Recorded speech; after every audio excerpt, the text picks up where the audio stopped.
Good morning, Raptor freaks. Lexi Yachts here, and it's a Wow Wednesday. And I am wowing because there was an amazing interview that was released on YouTube yesterday by young 13-year-old Jake of Jake's Takes yesterday. And I've been impressed with this kid for a while with his interviews with people like Gary Trent Jr., Alvin Williams, so many great interviews with Raptors related stars and coaches over the last couple of years. This kid has a bright future. In fact, I feel like Jake's Takes is better than the press corps for the media here in Toronto. This dude could do circles around Michael Grange. This dude could do circles around Doug Smith and those jabronis that come down to the OVO Center and ask questions at the press conferences for the Raptors. This kid asks the questions we want to know. And that's why I applaud you today, Jake's Takes. I have to applaud you, young man. You have a bright future. You have a this isn't fluff what these athletes are telling you that, man, you have yourself organized. You do a good job. This is just the truth, Jake. You are doing amazing. And I don't know he's going to watch this because he's underage and he probably shouldn't watch my channel anyway. But man, thank you, Jake's Takes. In some ways, I've been worried about learning more about Darko Rajakovic before the season, learning a little bit more, getting some tells about what Darko might do. And Jake, boy, did you shuck that oyster open and give us that meaty information. You really did, young man. And I applaud you for it. In fact, this man went above and beyond. He could have just talked to him about coaching strategies, about what do you want? He straight up asked him, are you going to play Scotty at point guard? And Darko answered it. Yeah, he did. Darko said it was so interesting how he did it. Jake's saying, Jason Kidd put Giannis Antetokounmpo at point guard in Milwaukee when he was coaching there for a little while. Now, Coach Darko, are you interested in playing Scotty at point guard this season? And Darko, whoa, his reaction was exactly what I thought it would be. Very diplomatic and very honest. And honestly, Darko did not say he's going to start Scotty at point guard. He did not say that. He said more that he will have more on-ball duties, that he will have more scoring opportunities, but he did not say Scotty is the point guard. He would not say it. So Scotty fans that need that label for some sort of justification or verification or whatever, you're not going to get it. I'm going to tell you that right now. In fact, in the interview, it sounded like Darko is going to be running the ball through Poeltl in some ways more than Scotty Barnes. In fact, he even alluded to the idea that Grady Dick might be a ball handler and a distributor on our team also. That was fascinating to me, too, was the way he was talking about what Grady's potential is, and that we've been pigeonholing Grady as just a three-point shooter, but in some ways, he already has tapped in that Grady is a great passer and a great distributor, and he's curious about allowing him to pass the ball a little bit for us. Very, very, very crucial, important, amazing 12-minute interview by Jake with Darko Rajakovic. And there's more bombshells that Jake got out of him. Really, really efficient usage of those 12 minutes, Jake, in getting all kinds of information out of Coach Rajakovic. Crazy stuff. And as I remember it, we'll talk more about it. There's a lot of answers yesterday, a lot of answers. Scotty should be very excited because Darko is going to use him in more overpowering superstar kind of ways. But I don't think he's going to use him as the point guard as much as y'all think. In fact, he's going to be the one who's getting the ball and probably putting the ball through the hoop more often than you think. Yeah, there you go, Jake's Takes. That's right. If y'all watched the interview already, please drop something about it that you thought was interesting in the comments, and we'll react to it together. Yeah. Canadian Dana's first in the house today in our live stream interactive chat every morning, 9:30 a.m. If you want to talk Toronto Raptors issues on a daily basis, this is your place because we do it every day, baby. I have not taken a day off in 2 years. Every single morning I'm here. And if you want to join and be a part of this every single day, please just subscribe to the channel and show up. That's all you got to do. Dana's saying good morning, everyone. Good morning to you, Canadian Dana, our proud Canadian mother of a young man who's growing up and hopefully will be a great Canadian basketball player. That's right. We're rooting for your son, Dana. Top's here. Good morning, everybody. If we're trying to maximize Pascal, who is a known chip level star, then there should be urgency with the Dame deal. To me, it puts us in a better position to get Giannis as well. Yeah, I've been seeing the meme recently of Giannis and Dame in the Raptors jerseys online on Twitter. Yeah, I mean, that's a beautiful dream. That is an amazing situation if it could happen. If Masai could steer things to get there, that'd be amazing. But honestly, think about it top of top. Think about the salary tied up in just those two guys, and think about what might be left over for our team at the aftermath of acquiring both of them. It already seems like we got to mortgage a big part of the team just to get Lillard. Can you imagine what it might be like to get Anakumto down the road? In some ways, I don't see us being able to get both of them. If it is some way to do it, Masai, you're a genius, and I would love you for it. But in some ways, also, do we really want that team, or do we want the team that we've been building already? And that's been a lot of the conflict in our Raptors nation right now. Is there's some people that are very much just get Lillard. There's no, don't even think about it. Just go get him. And some of us are like, well, we already set up our season with who we want. And in some ways, we don't mess with that. In fact, he asked straight up, Jake is amazing. You are such a, oh my gosh, Jake. Yes, Jake. He asked Darko straight up, what do you think of all the trade rumors around Dame Lillard right now coming to Toronto? And boy, listen, I'm training this. I read Darko straight up. He does not want Dame Lillard on the Raptors. He does not. You can tell. He doesn't outright say it, but the tells are there. First of all, he looks to the left. That's always a tell that somebody is like, no. He even just unconsciously shook his head no when Jake was asking him that question. And he very much answered in a way that sounds like, I'm not interested in it either. He said, I know my job. I'm the coach. And that's the front office's job. If they're going to do that, they're going to do that. I don't have that job description. And if they want to go ahead and pull the trigger and bring Dame Lillard to this team, well, I'll work as a coach with what I've got in front of me. But otherwise, I'm not going to speculate. I'm not going to worry. I've been in the league for a long time. I know how this all works. And honestly, I'm very happy with the team we've got right now. And in some ways, I just want to work with them going into the season. That's what it sounded like when Darko was saying that. He sounded just like Monique in some ways. Monique, the superfan Lawrence, is not interested in getting Dame Lillard, is very much wanting to just go into this season with who we've got on a roster right now and testing it out and trying it out. That's the thing. I think Darko's in the same place. If you really think about what Darko's been doing this summer, he's been jet setting around, like he said in the interview with Jake, and meeting with his new players and getting to know them. He's been going to dinners with them. He's been trying to learn them and build relationships with them.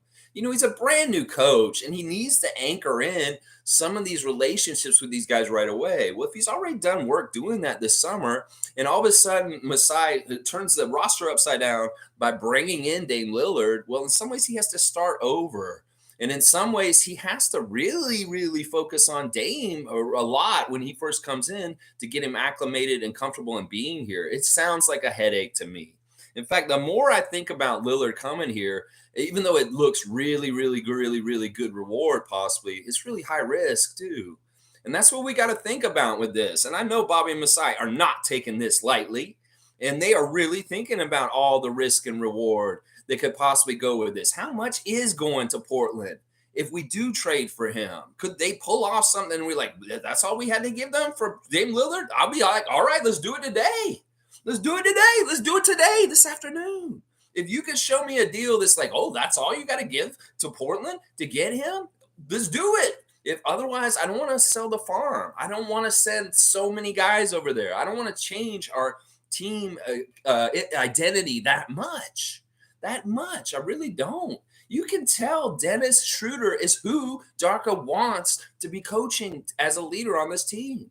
He's thrilled that Dennis decided to come and join us this summer. He was very touched by it. In fact, it's like Dennis and him have prior existing relationship. We don't know what's going to happen with Dame. Dame in some ways has no allegiance and no kind of like loyalty to us in any kind of way, whether it's knowing our coach, whether it's knowing our team, whether it's anything. In fact, there's some clips coming out recently of a game with the Portland Trailblazers and the Raptors in the last year where Scotty and Dame were going at it in the game. They were literally like talking trash as superstars and going at each other. And Scotty was trying him. Now he's done this in the first 2 years of his career. Scotty goes right at the superstars of the other team because he wants to make a name of himself. And he is all about trying to battle with the absolute ultimate best in the NBA.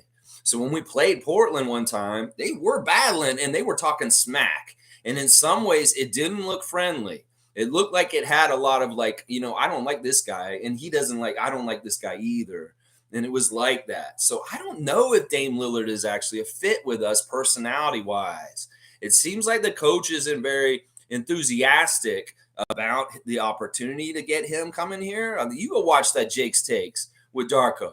And you see when Jake asked him that question straight up. I was like, oh my gosh. When I heard Jake start setting up that question, I was like, is he really going to go there? I'm like, Jake, you are the man that you're going to ask Darko Rajakovic right in the middle of this trade storm rumor mill of Dame Lillard. The question about Dame Lillard, holy crap.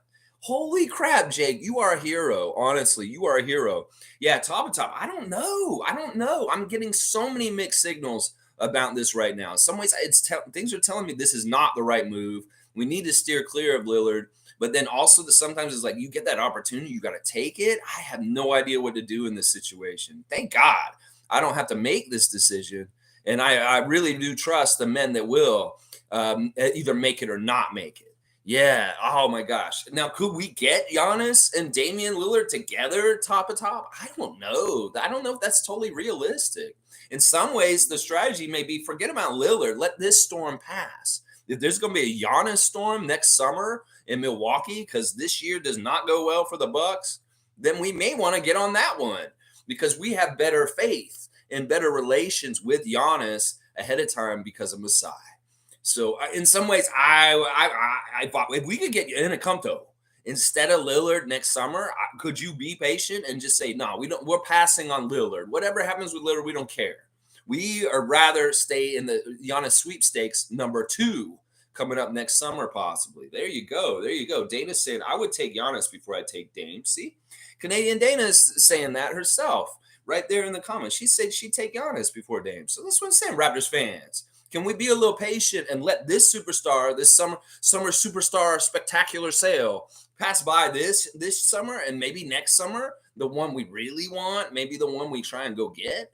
Seymour's here. Good to see the sheriff, Seymour Pape, one of my mods since the very beginning. He's been a good sheriff in the chats for us. He's saying, salute all the Raptor freaks and freakettes. It's 7:30 Mountain Time here in Calgary, Alberta, Canada. That's right, Seymour. Hold it down in the middle of the country for me, Sheriff, and make sure none of them bad guys are coming into our country. That's right.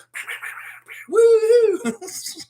Tom Duke is here. Tom Ducarelli holding it down on the BC end of Canada. Mr. Tom in Victoria, 6:30 Pacific, where Tommy is right now. That's dedication as a Raptors freak. 9:30 in Toronto, but right across the country, they're early risers are coming and joining me. That's right. Wow, that young man is for real. Jake has a huge future. Jake has a huge future.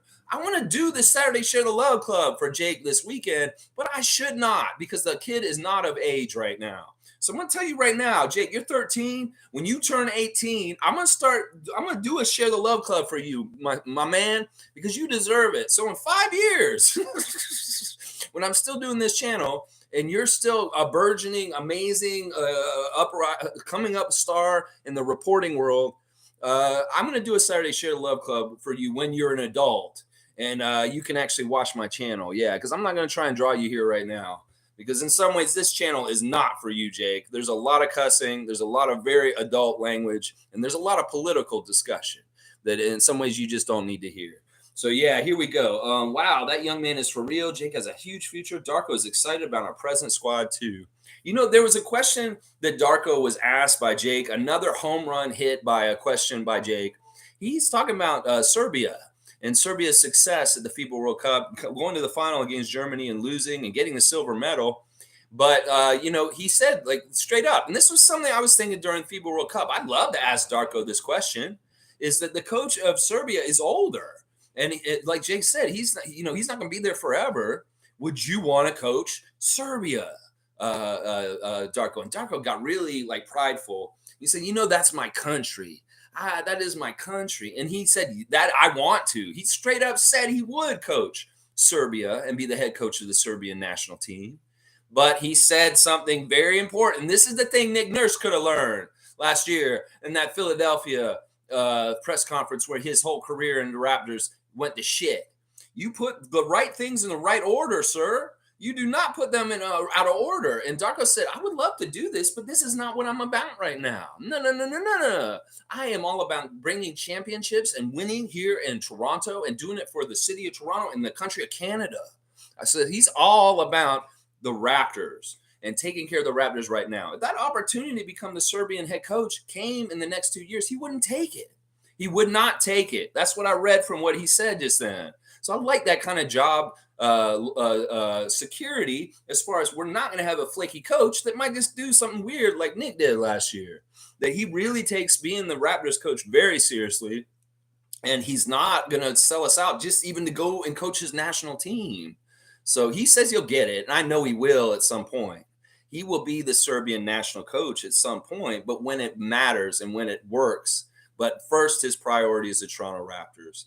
And I love that. I love that from him. He says all the right things. This dude is slick. And it's not that he's slick because he's lying. He's slick because he's good. And he's honest and he's upfront and he's just a real dude. And I love you for it, Coach Rajakovic. And I'm so excited to see what's going to happen this year with your philosophies. He hinted at what he's going to do, y'all. He said it straight up. He said it's going to be an altruistic offense. It's going to be a very much play for everyone, play for everybody, play for the team kind of offense. He said there's not going to be any designated clutch scorer at the end of games. There's no go-to guy right at the end of the game. It's like, oh, it's your ball. Go win the game, Scotty. No, he's not doing that. He's going to let the committee do it, just like we've kind of been doing already the last couple of years. He sees a strength in that. I mean, it makes sense. Why would you tell the other team where it's coming from if you don't have to? If you have a bunch of reliable, clutch, late game guys who could be heroes like Pascal Siakam, Gary Trent Jr., Dennis Schroeder, Scotty Barnes, OG Anunoby, why would you name the one guy that's going to do it? You just pick who you want to pick on a given night.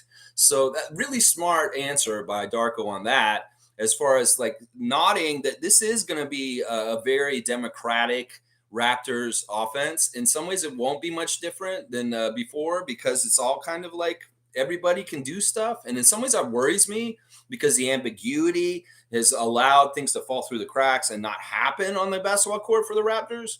But in some ways, I trust Darko in some ways more because it maybe he fine tunes those roles in those specific times really well. So everybody understands. I don't know. We'll have to see how it goes. I like what he's saying in theory, but we'll have to see if it comes out in reality on the court this season. But man, this interview is so good, y'all.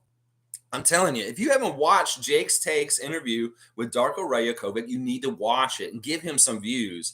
I think it's insane that this kid has under 1,000 subscribers and that also this clip has not gone viral already. In fact, there's under 500 views for this clip. And in some ways, this clip is more informative for the Raptors preseason and starting this season than anything that TSN, Sportsnet, or any of those jackasses have done in the last 3 months. Seriously, Jake's Takes is doing a better job than 2 huge major networks here in Canada of informing us about Raptors things. Thank you, Jake. You are amazing. Yes, you are. You are amazing. Oh my gosh. Tom Duke saying, good morning indeed. Nice to hear stuff from our coach. I wanted to hear from him. I wanted to hear more interviews from him because I want to know what makes him tick. I want to know how he looks at this team and what he's going to do. It was really, really interesting what he said about Jakob. You know, Jake was talking about, it's like, you know, it's great that you have a center. In some ways, the Raptors had trouble since Marc Gasol left, and we haven't had really a good center, but Jakob came last year, and he was really, really good and overpowering and doing all this stuff. And then Darko just lit up talking about our big Austrian center, saying, yeah, Jakob's really good. He's a really good passer, is what Jakob said, is what Darko said about Jakob. And he says he's going to be distributing the ball a lot for us. So I fully concede Darko's going to make Jakob have like a Marc Gasol / Steven Adams kind of role for the Raptors this year. He may be near the high post, near the 3-point line, and just kind of being a hub for like getting that ball around to the Raptors on the offensive side. He said he's an unselfish player. He's a very, very unselfish player, and he's a great passer, and he's a two-way player. So Darko highly values Jakob Poeltl, and we're going to see him have a big role in our offense this year. Darko has made the nod to it. He said, this guy's an established NBA player. He's been playing for a while. He knows what he's doing. So he has full trust in Jakob. And in some ways, I think that Darko's going to try and derive an unselfishness across the team by using Jakob as an unselfish leader on the team. You say, well, we know Jakob is unselfish. And in some ways, if he wants to show the other guys, well, you want to do things, good things, get more minutes with me, you got to be more like Jakob. So, like I said, it sounded like he wants the ball to be passed from Jakob Poeltl more than Scotty Barnes yesterday. That's insane and crazy to me, but in some ways, it makes total sense. Scotty's such a good player. He should be making the baskets, not passing the ball to a degree. I mean, Scotty can do anything. And I'm sure Darko's going to try him in all kinds of different ways. If he does not post Scott up, I'm going to be like, you're leaving some really good food on the table without like letting him eat that plate. Because seriously, Scotty's best offensive weapon is his back of the basket and putting little babies to shame by turning around and making little quick turnarounds on them. So I really do think Scotty needs the ball in his hands and he needs to be scoring instead of looking to pass a lot. Because in some ways, that's where he needs to make the next level. It's a jump up. Yeah. Oh my gosh. It's crazy. Top of Top saying, Dana, there will be way more competition for Giannis than Dame. We failed last time, but having another elite guard in the lineup will be more enticing to Giannis. Well, it depends. I mean, the Lillard thing can backfire in a lot of different ways. There really is some risk. If he is not happy, he could be a punk ass. You know, we could get him for a year, and then by the end of the year, he's like, I want to leave Toronto. I'm demanding a trade. And then that doesn't help us in this way that you're saying. In some ways, like I said, we make this deal to get Lillard. It straps us. It kind of takes some of our flexibility away from maybe being even more able to land Giannis next summer. In some ways, I agree with waiting for Giannis more than like going for Dame now. And I get what you're saying, but listen, there will be more competition for Giannis, but we have an advantage. We have a very huge, big advantage, and that is Masai Ujiri and his relationship with Giannis. We know that on the short list of teams that Giannis will want to play for, the Raptors are one of them. I know he hates us to a degree because of the battles and the years of this, but in some ways, he very much respects us and likes us also. And he trusts Masai. And in some ways, that's the most important thing to be a Raptors person is trusting Masai. And we know Giannis trusts Masai. So in some ways, don't forget, we have an ace in the hand when it comes to Antetokounmpo. And yeah, as people have said, as long as we sign his brothers, we can get him. Seymour saying, young Billy Goat. Jake's Takes is a Billy Goat. Yeah, he's a young goat. I'm telling you, he's a goat. He asked, oh my gosh. All right, this is the one that I really love, Seymour. Oh my gosh. Jake, you are a real one. You are a Toronto fan through and through. Blue Jays, Leafs, Raptors. I know you love your Toronto teams because he asked questions about the Celtics yesterday with Darko. I couldn't believe he went there, first of all. Darko was very diplomatic and very good with his answers, but he had to laugh at what Jake had to say about the Celtics yesterday. And Jake has the exact same take that I have. And I've been saying all summer that the Celtics got worse this summer, that they traded Marcus Smart for Porzingis, and that was not a good deal. People are going to say that they think this is a good deal because it gives them a new look or something like that. In fact, that's what Darko said. It's like, yeah, well, they have a new player now that's different, and they'll have to see how they utilize Porzingis with this outside shooting and his length. And then he was like, Jake says, I don't think they're going to do well because they traded Marcus Smart, and I don't think it's a good fit. And Darko was kind of like, we'll have to see, Jake. When he did that, I was like, oh shit. I was like, maybe Darko's like, yeah, I'm all about you hating on the Celtics right now with me, but I'm going to be respectful. And I'm also going to say they're a great organization and a great team. We'll have to see what happens, Jake, is basically what he said. So it's like Jake straight up asked him, do you think the Celtics are going to suck this year? Because they traded Marcus Smart for Porzingis. You want to see that moment, watch Jake's takes. Seriously, it's hilarious. And I couldn't believe he had the guts to do that. Jake, you're a badass. That was an awesome question, and I had the exact same take as you about the Celtics coming into this year. In fact, I'll double on this, Jake, and I'll tell you, go look at Coach Joe and realize he's an imposter. And they got two good coaches. They're going to be on the bench next to him, named Sam Cassell and Charles Lee. And the Celtics fans, if they start losing, they're going to be calling for Coach Joe's head, and they're going to want him to be replaced with one of those two guys I just named.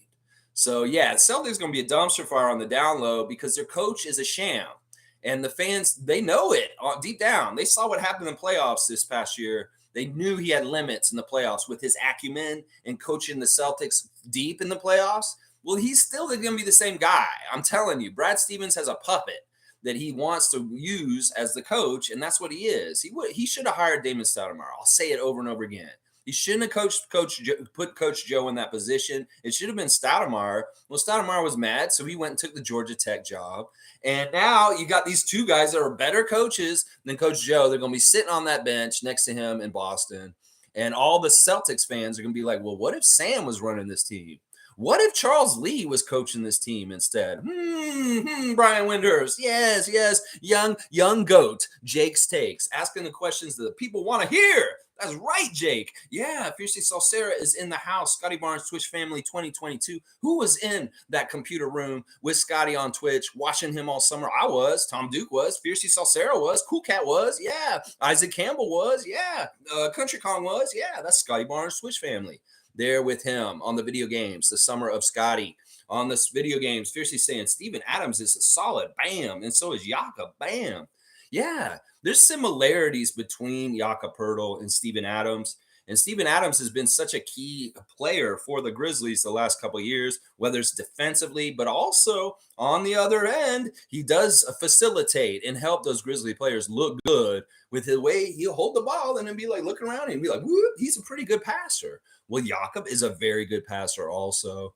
And Darko also said Jakob's a really good scorer too. So he's really given a lot of good compliments about Jakob Poeltl in that interview. Quick Takes is here. Good to see NBA Quick Takes. Y'all give NBA Quick Takes a follow. Give Jake's Takes a follow. Subscribe to these great channels talking about NBA stuff, specifically Raptor stuff. Feeling good about what Darko's saying. Yeah, wasn't that a great interview, Quick Takes? You know, Darko is really, really smart. He's a diplomat. He's smooth. And he's really got a personality that really kind of makes you like him. And that's going to be one of the biggest differences with this. In some ways, they talked about it. They alluded to it. It's like they need to make a coaching change and make a style change. And Darko is very much a different style than Nick. And I'm excited about it. I really am excited about it. I'm excited about the all for one for all mentality of a team kind of spirit that Darko is going to try and employ with us. In some ways, our guys weren't together last year. And that cannot happen this year. And I'm sure that there's new people around the team that aren't going to let this happen, whether it is Darko, whether it's Dennis, whether it's even the fun spirits of Gradey Dick. There's going to be people that are going to help keep it together and light and fun and not be like the dumpster fire that the Raptors were last year. So, yeah, I love what Darko's saying, too. Amazing stuff. Kareem saying Kawhi was a one-year wonder. Dame don't want to be here because he don't want to deal with the pressure and expectations Torontonians and Canada have for the Raptors. I don't blame him. He's not built like that. Damn, Kareem Thomas is going the other direction. He's shaming Dame and saying he's not tough enough to deal with the pressures of Toronto and our press. That's crazy. Like, I guess he can never play for the Knicks. I guess he can never play for Philadelphia. Yeah. I mean, in some ways, I get what you're saying.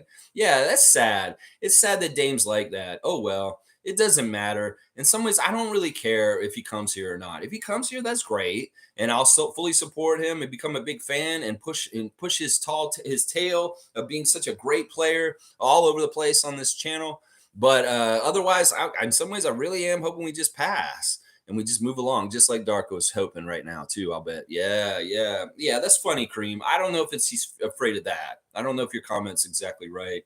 I don't like the whole idea of him possibly like that's what people are saying. Even if he does come here, he gets traded, he's going to be a whiny bitch next offseason where we have to turn around and try and make another deal for him. Yeah, that's going to suck. It's going to be annoying. And in some ways, if Scott and Dame Lillard don't really get along already, this is not the kind of like pairing you want to have. in some ways. Like, I know Scott will respect him and be like, this is Damian Lillard. I grew up watching this guy, and this dude is like a legend. He will fall in line with it, but in some ways they don't naturally gel. Really, you can tell their attitudes and the way they are may be like oil and water. That Scott is very much a team guy and a love guy, and in some ways Dame is kind of like an asshole in some ways. I can tell he is like that. So I don't know. I don't know if this is a good move. I'm just going to trust in Masai and see what Bobby does.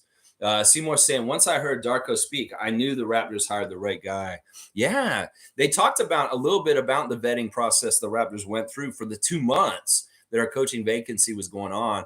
And like Jake said, we saw a lot of people and talked to a lot of people, but Darko rose as the front runner and the best pick out of all those great names that we were talking to. And that means a lot. In some ways, you could tell Darko's face at that moment that there was a little bit of pride that he was the last man standing, the one that took the job to be the head coach of the Raptors right now. And he really loves it. He loved being in Toronto. He said he's been back here since the end of August, and he's been here for about a month now. And he's just getting his family settled, and they've been very much enjoying the extended summer into September and the beautiful weather here in Toronto. So yeah, it's awesome stuff. Awesome stuff. Yeah, it's a great interview. Y'all need to watch it. Hey, David, how you doing this morning? G saying, if we get Dame for the right price, great. On the other hand, even if we were used as leverage, as some suggest, this could gut the Heat if they don't get him, which should benefit us as well. Yeah, in some ways, the Raptors are really good at causing collateral damage around the league for different reasons. This is why people are hating Masai right now. We look at the things where we tie up things and hold things up, like the Kevin Durant sweepstakes last year. In some ways, people are blaming us for this Dame Lillard situation taking longer and longer. But that's not true. You shouldn't blame us. You should blame Lillard and his agent in Portland instead. In some ways, the biggest thing that's holding Lillard from getting traded is the idiocy of the front office of the Trailblazers. Apparently, they're idiots. Like, they really don't know what they're doing. They've had some people turn over in the last couple of years. They had some really sketchy people running that team, and some of them have get kicked out for bad conduct.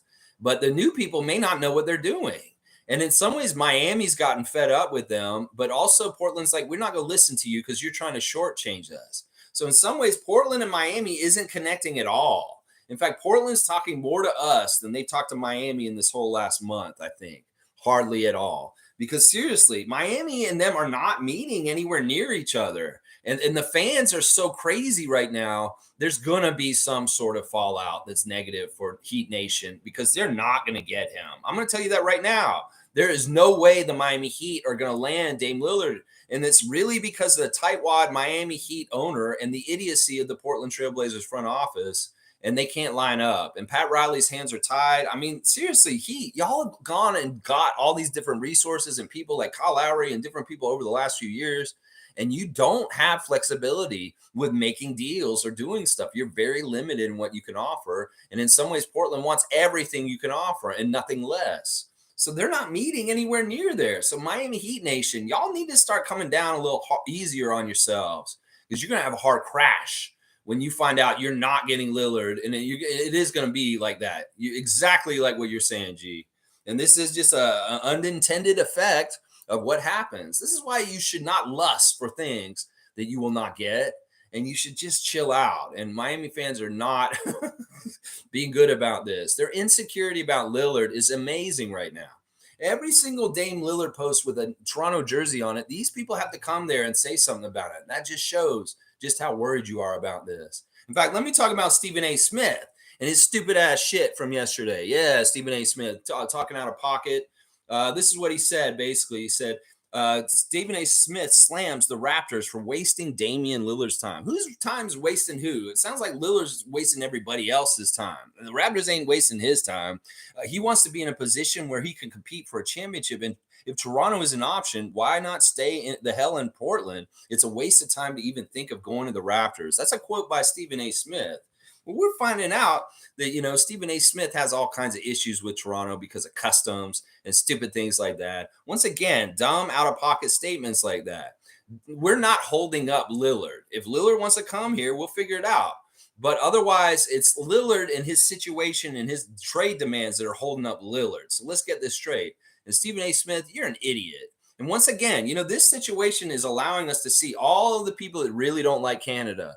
It's kind of like, something happens that is like a racial incident, and you start learning who your racist friends are, because they react to some sort of thing that happened, like the fight on the Montgomery dock. They like say something like, "Oh, I didn't know you were like that." Well, this is one of those opportunities when there's a threat that a huge level superstar might be coming to Toronto. You might hear some people start saying like, "Oh, well, you shouldn't be going there. You shouldn't be going there." These are people that are afraid of that.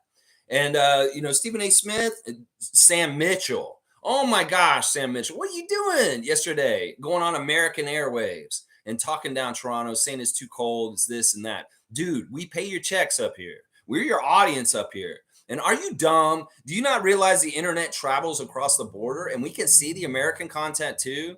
Like Sam's probably thinks he's so smart. I don't think you are smart. Do you understand how the internet works, Sam Mitchell? You are in Canada, you'll talk nice about us. You'll be like, because I'm on the Canadian side, I'm on TSN with Leo. I'm going to start saying things that are positive about the Raptors. But if I get on the state side, I'll start dissing them. We hear what you say when you're on the other side of the border, you two-faced bastard. And that's what I'm saying. In some ways, I want to petition TSN to get Sam Mitchell fired from appearing on this side of the border. You want to talk that way, go stay over there. Seriously. Because you're not helping. You're part of the perception war to say that we're too cold or this or that, and you hurt the Raptors. So fuck you, Sam Mitchell. I want TSN to fire you and give your job to somebody who's much better for it, somebody who's a positive person for Canada, and not somebody who's dissing our country behind our back on your days when you're working for the American companies. So you guys need to get rid of him. And Raptors fans are realizing this. They saw what he did yesterday, and they're like, yeah, we don't want you anymore on our TV anymore. A lot of them are saying that right now. So TSN, you better listen, just like Doug Ford listened and repealed that Greenbelt stuff. You better listen because the people have spoken. We are sick of Smitch, and just get him the hell out of here. This is how bad it is. That man won a Coach of the Year, coaching our team, the Toronto Raptors, and he still can't respect our country in the right kind of way, in this kind of way. How is it more cold here than it is New York City? How is it more cold here than Chicago? You jabroni, Chris Broussard, talking motherfuckers, talking you stupid shit, saying that Canada this, Canada that. You're just part of the perception. And in some ways, y'all are afraid of Masai. That's what this is. It materializes, Canada's too cold. Masai's going to get him. That's what it is. They're afraid of Masai doing what he's doing. That's right. Yes.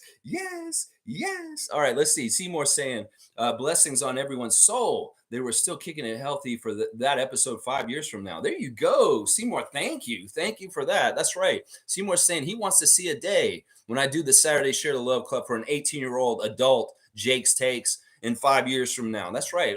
I'm with you like this. All of us, everybody here, we all want to be there in 5 years. That means I'll have 7 years of doing this channel. Hell yeah. Let's do it. Quick Take saying at Kareem, Toronto has high expectations.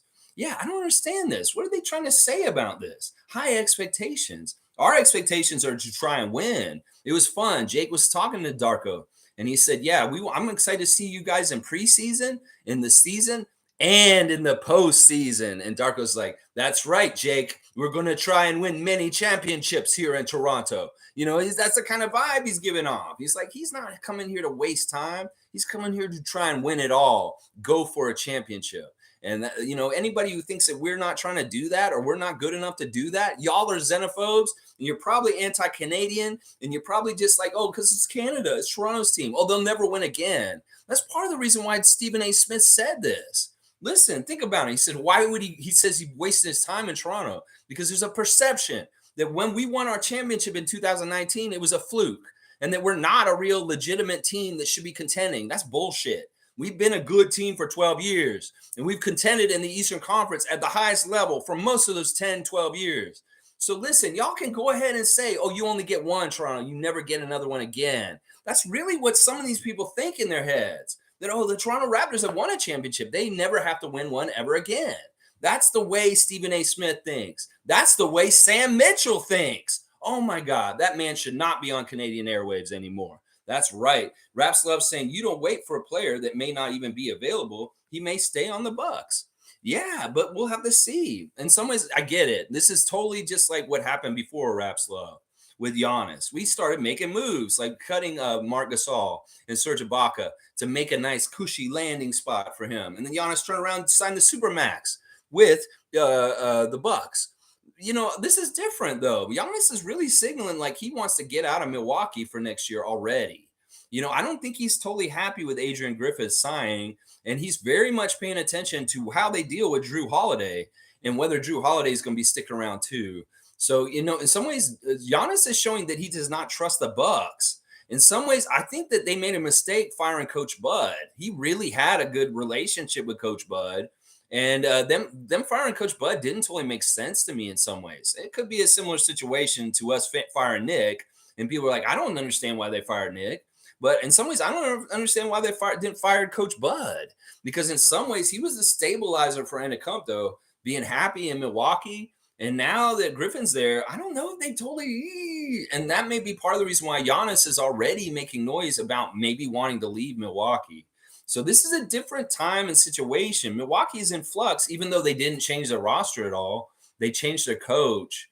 And in some ways, we got to see if Giannis is happy with Adrian being the coach. That's going to be a big part of it right there. Rapslev saying Lillard is available. You go get him. You don't pass up superstars. Wait for a player that's not even available. That's dumb. In some ways, it's about projecting. It's about projecting possibilities. And sure, maybe we were guilty of that with the Giannis sweepstakes before, and it did hurt us. But in some ways, I don't know. In some ways, I don't even know if Lillard is a smart idea. I get it. You don't pass up superstars. And a lot of people are saying that. These are the opportunities. In fact, I realized that this is what we're trying to do. Masai and Bobby realized big, huge free agents like Kawhi and Lillard would never come here in their regular situation where they could sign with anybody. It's when they're in a bad situation and they're in trouble.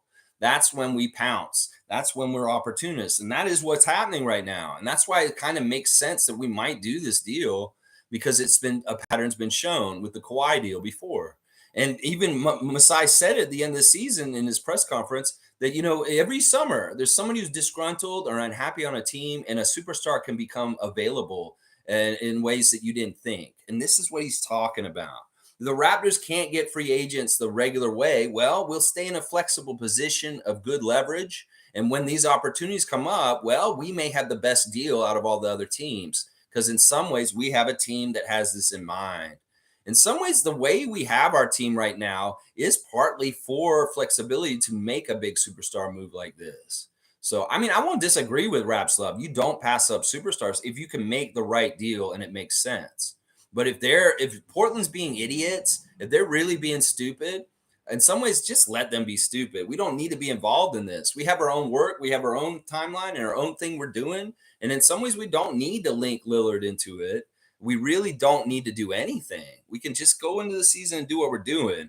Now, Raptors fans are going to be woulda, coulda, shoulda. Some of the idiot ones, they're going to be like, oh, we should have gotten Durant last year when we could have. You don't know how realistic getting Durant was last year. It really bugs me when people bring up, oh, Masai failed because he didn't land Durant last year. That's such utter bullshit.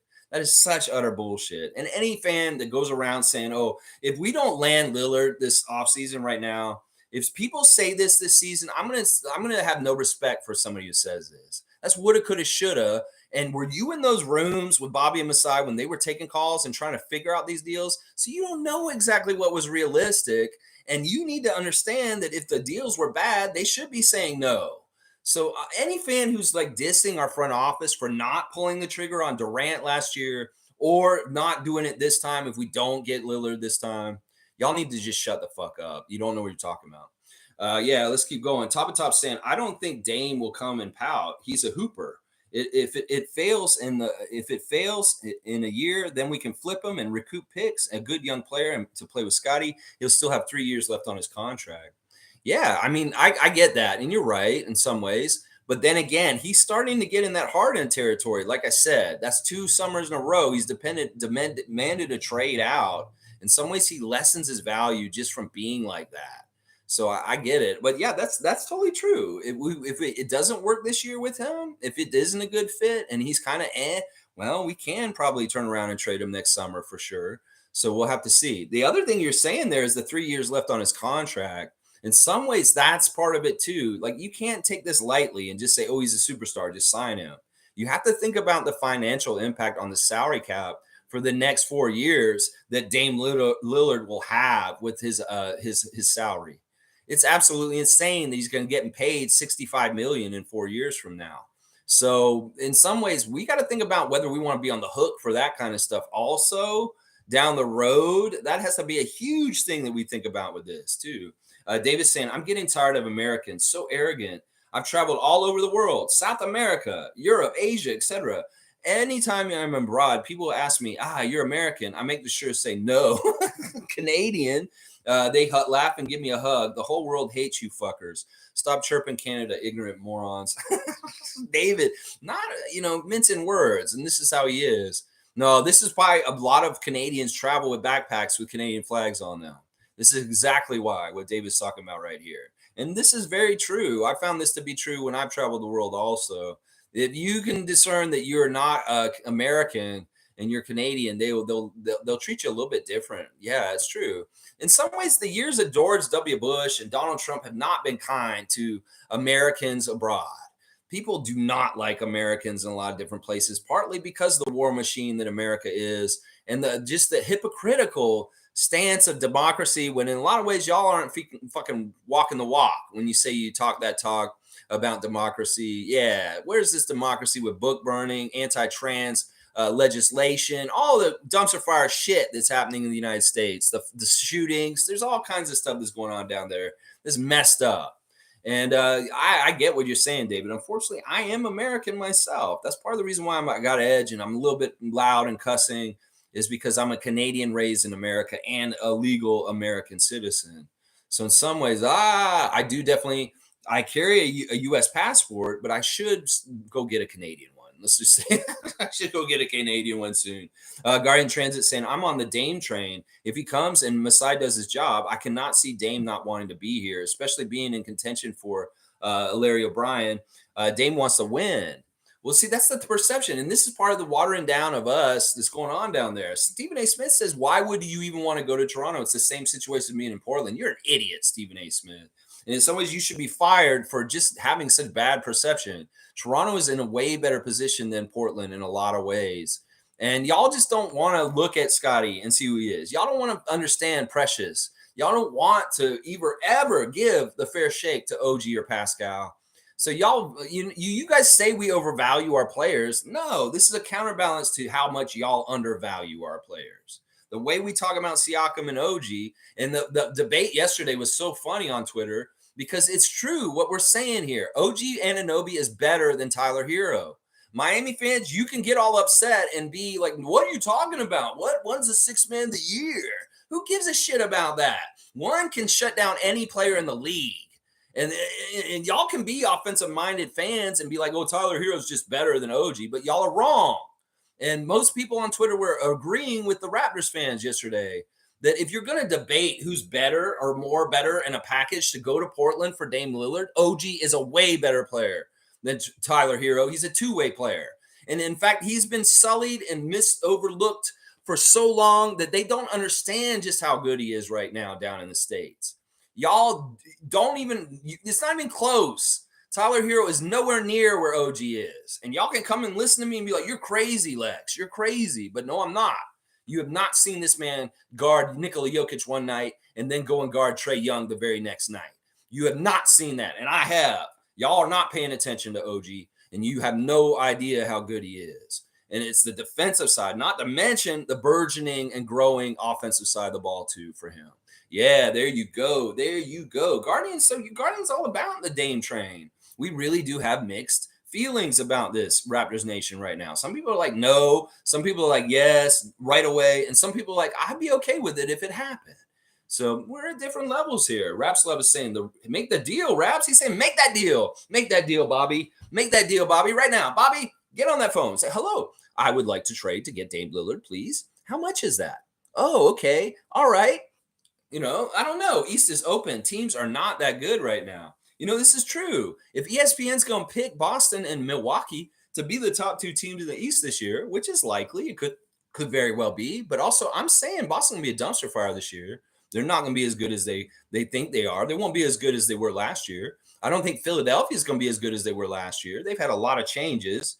And in some ways, Nick Nurse has got a real task ahead of him in Philadelphia. I don't think Miami's going to be as good as last year. They're 1 year older, and they're not going to get an addition or an update to their roster this summer. And that's going to be the biggest thing that all the whiny Heat Nation is going to be whining about is they didn't make any deals. Pat Riley, you didn't make any deals. Where are our big name players like Boston and Philadelphia got? Where are our names? We wanted Bradley Beal. We wanted Damian Lillard. You're not going to get any of them because Cronin's a tightwad and Pat Riley's hands are tied. So sorry, Miami. That's right. So in some ways, you're exactly right, Raps Love. The East is wide open. In some ways, they're sleeping on us. And in some ways, the door is wide open for us to just walk right in and be that top dog and near the top, at least. It's somewhere up there. So I'm all about it. Monique is here. Good to see the super fan. The greatest, Monique Lawrence, is here. Pump me up, Gradey. Who ain't ready? That's right. Gradey Dick. That's right. I love what Coach Darko was saying about Gradey yesterday. He said that there's way more to Gradey than he is. He said he didn't want to compare him to any player. He basically said Grady's going to be Gradey. And in some ways, he's a lot more than y'all think he is. He's not just a cutter and a shooter. He's a passer. And he's going to have him become more, leaning into his natural skills and abilities. And in some ways, he doesn't see him like anybody who's come before, that he wants Gradey to be very much individually himself. We make these comparisons to Tyler Hero, to Klay Thompson. It shoots like Reggie Miller a little bit. That's fine. But Gradey Dick is going to be a very specific recipe for himself. And he should not be compared to people in some ways, because that's just kind of minimalizing who he's actually going to be. And in some ways, Darko showed his open-mindedness about developing players and letting them do more than what they already do by saying that. He's like, I don't want to limit Gradey. He's just a three-point shooter, spot shooter. No, I want him to do look and search his whole bag and discover what he's really good at. And he won't be in a box as far as this is what you are. You just do this. No, Darko's not that kind of coach, and that's good. He even said with Jakob, he wants to continue to develop him further. So I don't know what that means. It's like Jakob's been in the league, 9 years or something like that now? 7 years, 8 years? Well, he's saying he wants to put more level of development on top of Jakob, more than what he's already done with Popovich and the Spurs and us already. So the very interesting stuff from Darko. Highly recommend. Top of top saying, thank you, Raps Love. We're always trying to maintain status quo. How far has that gotten us? Passing up on elite stars that we never get in free agency doesn't make sense. Well, once again, top of top, don't just assume that we're passing up on them. That's not the right verb. Let's just say if the deal isn't right, it doesn't happen. If the deal is right, it happens. And we have a president that he will pull that trigger if it happens, like with Kawhi Leonard. So come on, that's not totally fair, because some ways these big deals are not easy to maneuver and land. And in some ways, you don't want to be doing it in haste, because you could really screw your team up in some ways. You say we're trying to maintain status quo, but that's not what we're doing. We have a position that we like to have as a front office with our team and our roster and our salary cap that we try to keep as flexible as possible. When these opportunities arise, we can act on them. And in some ways, that's really smart, because we're building guys up and we're having good things happen. And you can call it the status quo, but listen, Masai may still make this deal by the end of today, and we'll react to it when it happens in reality. Like Darko said, he's not trying to figure out what they're going to do or big fantasy land and think about Lillard already. He deals with what's in front of him already. And that's what we do here too. So if Lillard is in a Raptor red jersey by the end of this week, well, you'll see that Masai did make the deal happen and that things lined up. But if it doesn't happen, you cannot blame him for passing on Dame Lillard, because you can't know what happened in those boardrooms. You can't know exactly what the specific deal was. And any Raptor fan that blames any of the front office for any of this kind of stuff, like what you're saying, just stop. There's no reason to do it. Once again, y'all are making up shit in your heads about, oh, they passed on Kevin Durant. That's bullshit. We don't know what fucking happened with Kevin Durant last year and the Brooklyn Nets. So anybody who pushes those kind of narratives, in some ways, I don't think y'all are for the Raptors, because what does that serve us to say that our front office passed on this? And you don't know the exact parameters and details of what was actually on the table and what was actually feasible and what was realistic and wasn't. So none of us can say that they're passing on players and that's a failure. So don't do that, top of top. Passing on elite stars is not something we're doing. It's either the deal happens or it doesn't. There's no such thing as passing.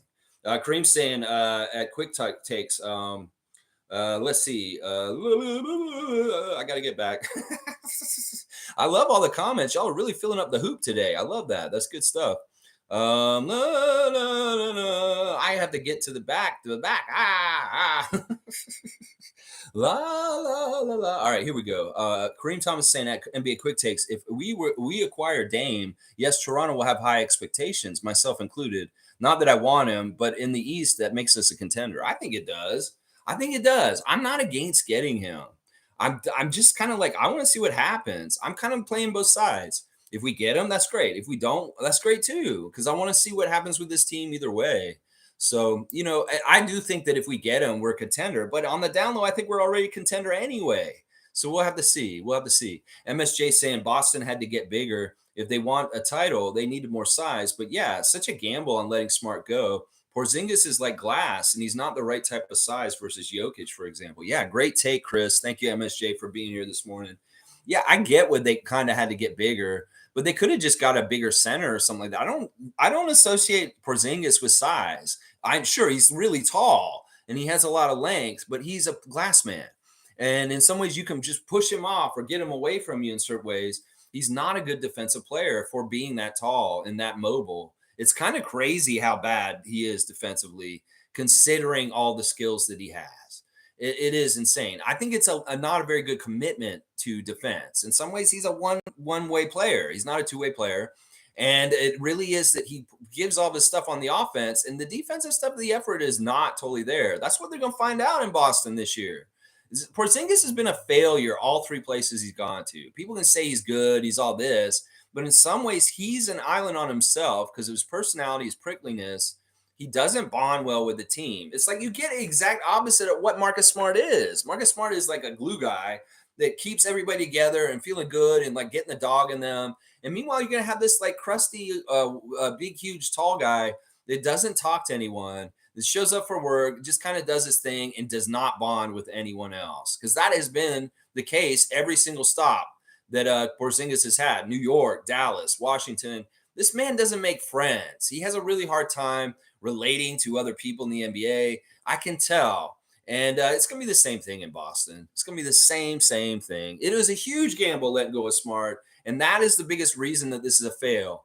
They lost their heart and soul of their team. And Grant Williams to boot, yeah, that's really bad. They're going to be really struggling this year, Boston. Watch.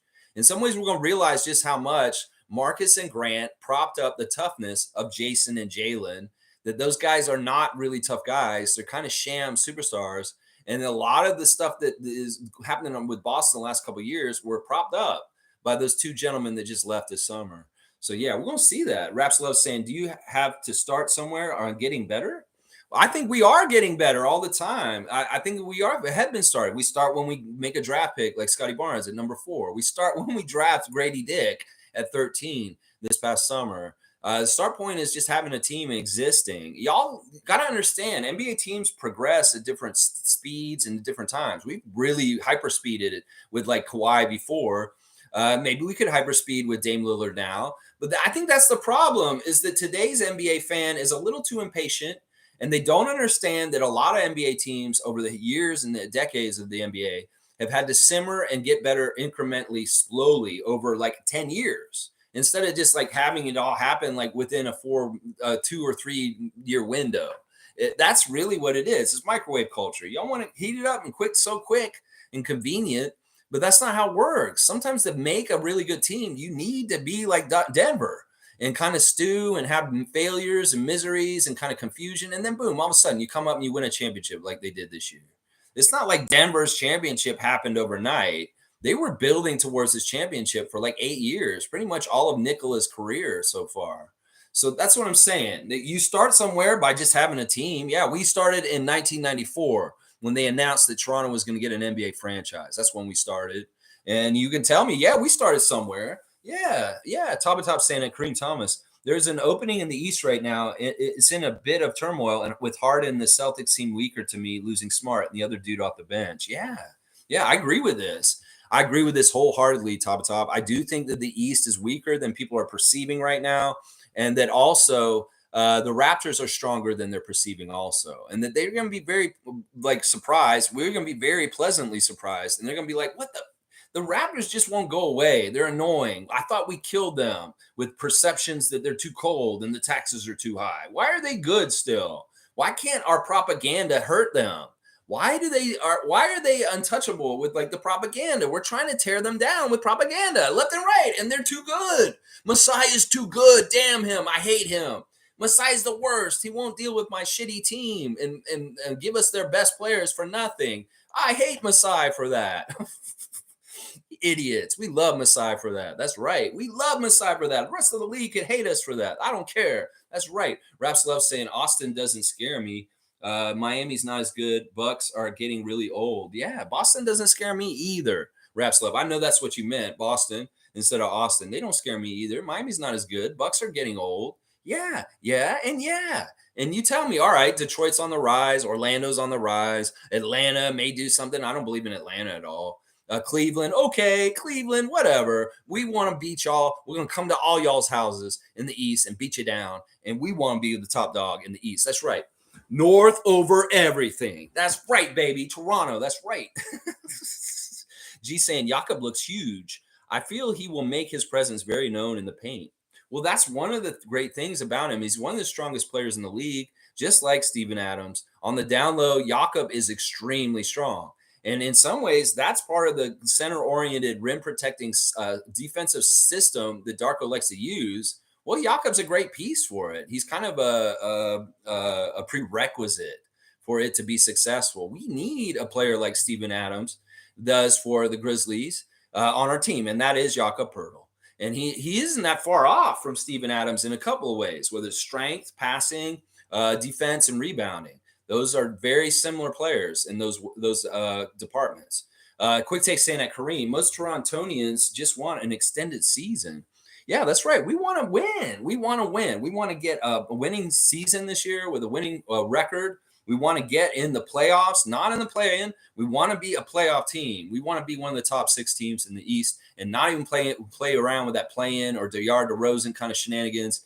We just want to get straight up in the playoffs this year and have a winning record. Those are the goals I have for this year. That's right. And I know you meant Boston, not Austin, Raps love. I'm like, Boston? It's the Spurs G League team. Raps love saying, you don't let superstars pass by.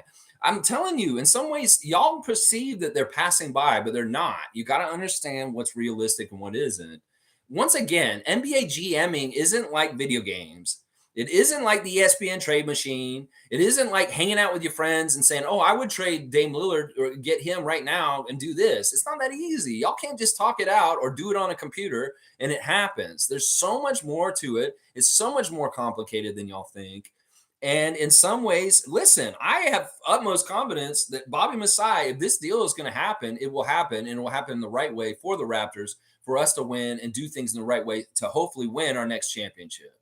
So we got to just trust them. You don't know what front offices do with these situations. We don't know how they do things, and I trust them. We have a really good front office in Toronto.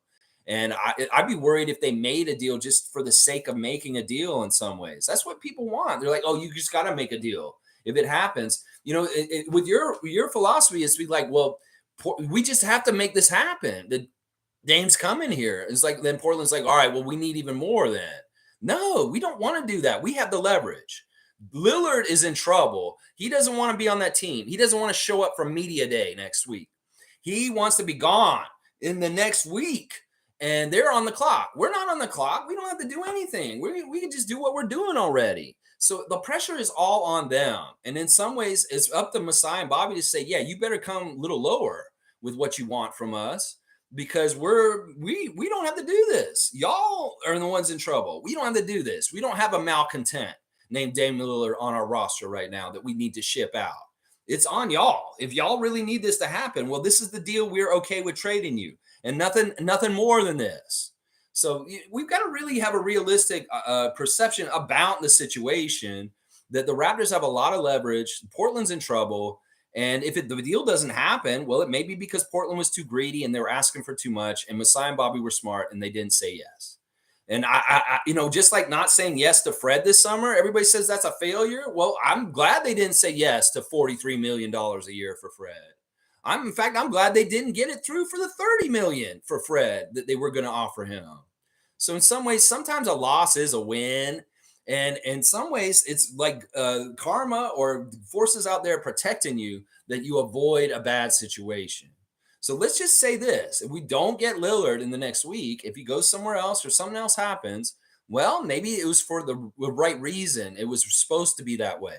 And can we just accept that instead of being like, oh, we should have gotten him? Because I don't want to hear this from y'all after this. I don't want to hear this. If Lillard does not come to Toronto, that's not something to continue to talk about.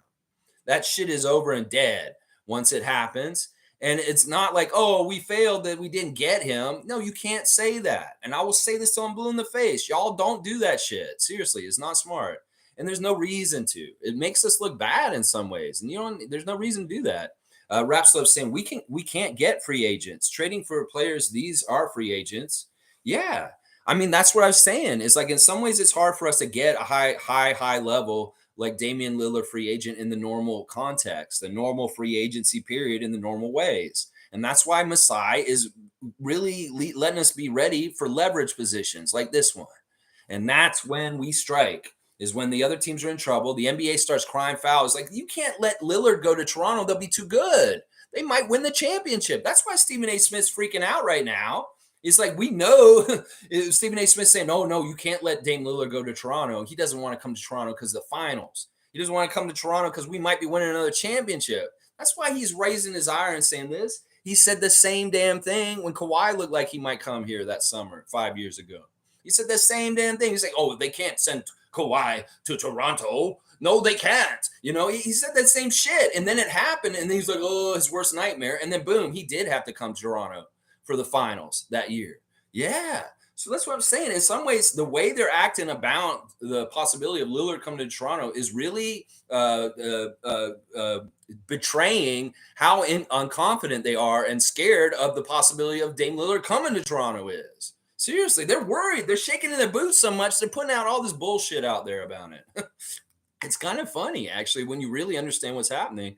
Let's see. Seymour saying, who you moving, Raps Love? Who do you trade for Lillard? That makes it so easy and simple. We need $36.5 million of our salary cap going to Portland if we're going to land Lillard. And then on top of that, there's picks. There's picks and money. Yeah. Mo's saying, you are missing comments, Lex. All right. I see that you retracted your comment, Monique, there. And let's see. I see the Pump Me Up Gradey. But that's it. That's the only one I saw. I want to make sure I didn't miss anyone. No, Mo, I don't see any other comments I missed. I said your Gradey comment, and I see your other ones retracted. Fiercely saying, Lex, I think you jumped a whole lot of comments. All right, let me see. I want to see you guys. Oh, wait. Whoa. Yeah, I see where I did. I guess I did. All right, let me make sure I catch my place. Oh, yeah, I see where I missed the comments here because there's Sue. I haven't said Sue's name yet today. All right, let's see. Tom Duke, I think he's the first one. Fiercely saying, okay, hang on. Yeah, I did miss a whole bunch of comments. Thanks, Mo, for pointing that out. Let me come back and get these then. Let's see. Okay, I'll start with Seymour Pape. I remember saying Young Billy Goat. Fiercely saying, good morning, fam. Happy Wednesday. Guardian Transit saying, we trade, we sign, we dine and push for OB. OB? OB? Who do you mean OB?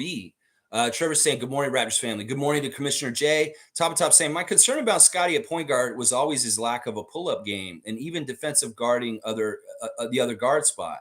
His lateral quickness aren't there. I would rather have Scotty in the mid-post creating. Yeah, I agree with this in general. I mean, I think Scotty's great for a passer and like he can bring the ball up the court. But in some ways, you're right. He needs to get that pull-up like a point guard would have, where you dribble up and you just come right inside the three-point line and you're deadly. You make that shot.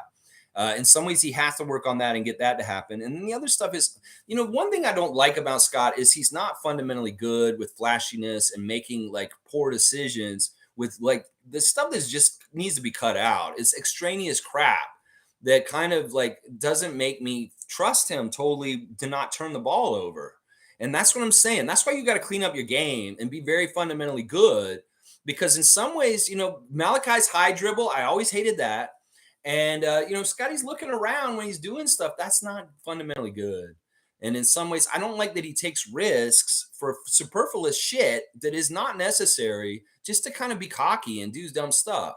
In some ways, that's not the kind of point guard you want. Dennis does cocky stuff too, but it's after the fact. It's not in the middle of the play while it's still active and stuff like that. I don't know. In some ways, I'm totally agreeing with you. I'd much rather have Scotty in the post with his back of the basket.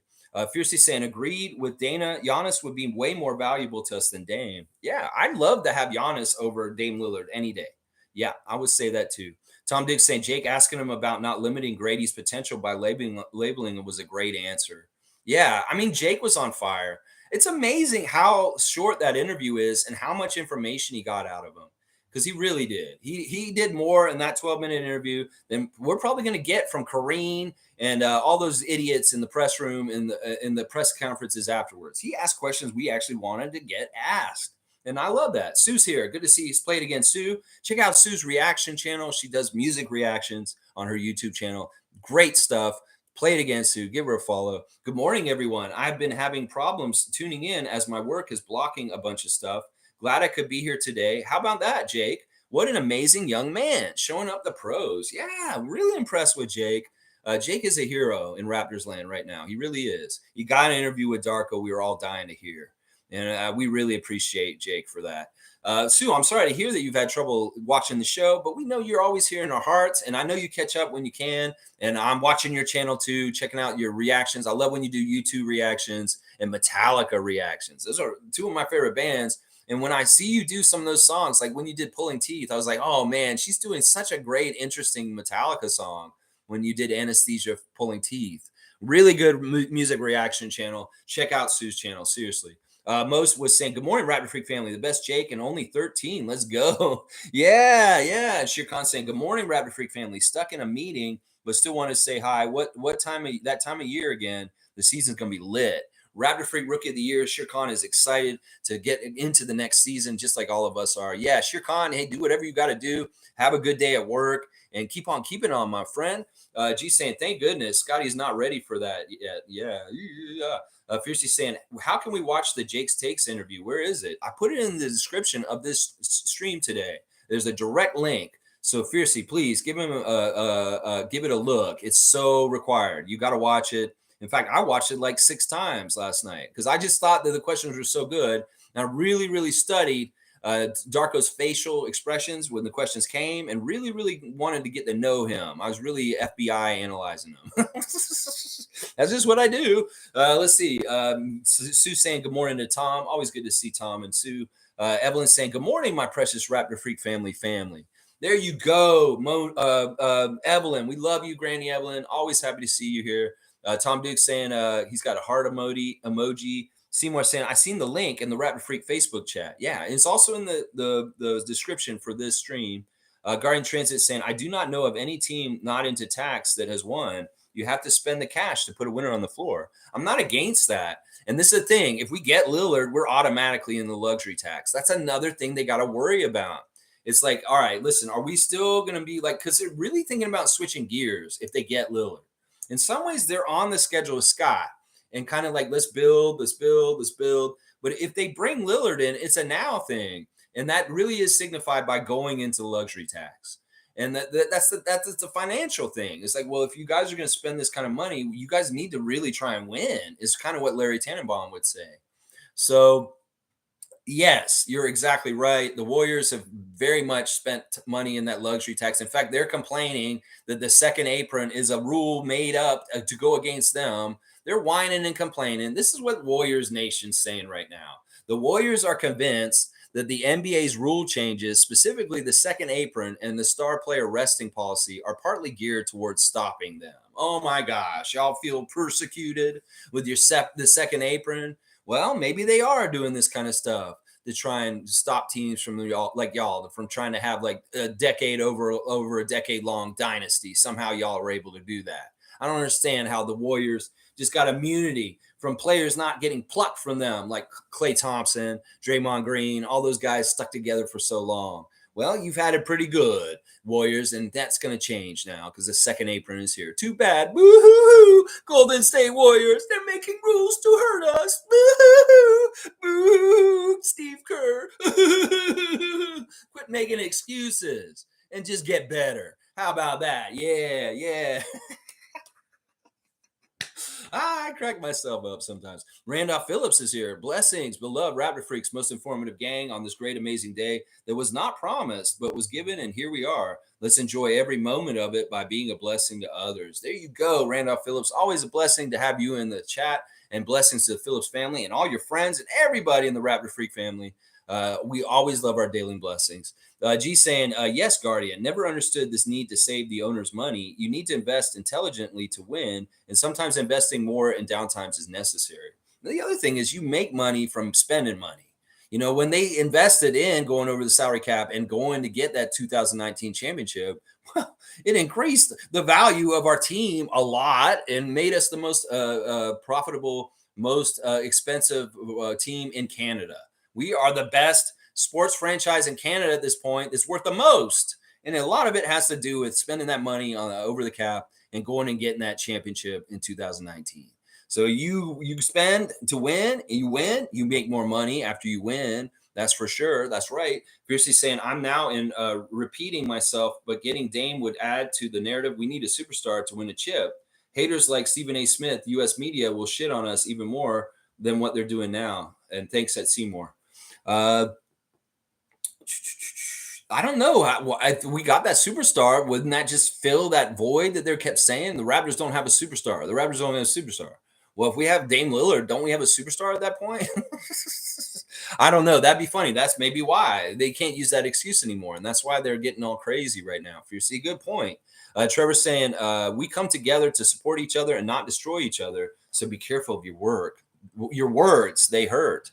Wow, Trevor J's words of wisdom. You know, it is always good to create and not destroy.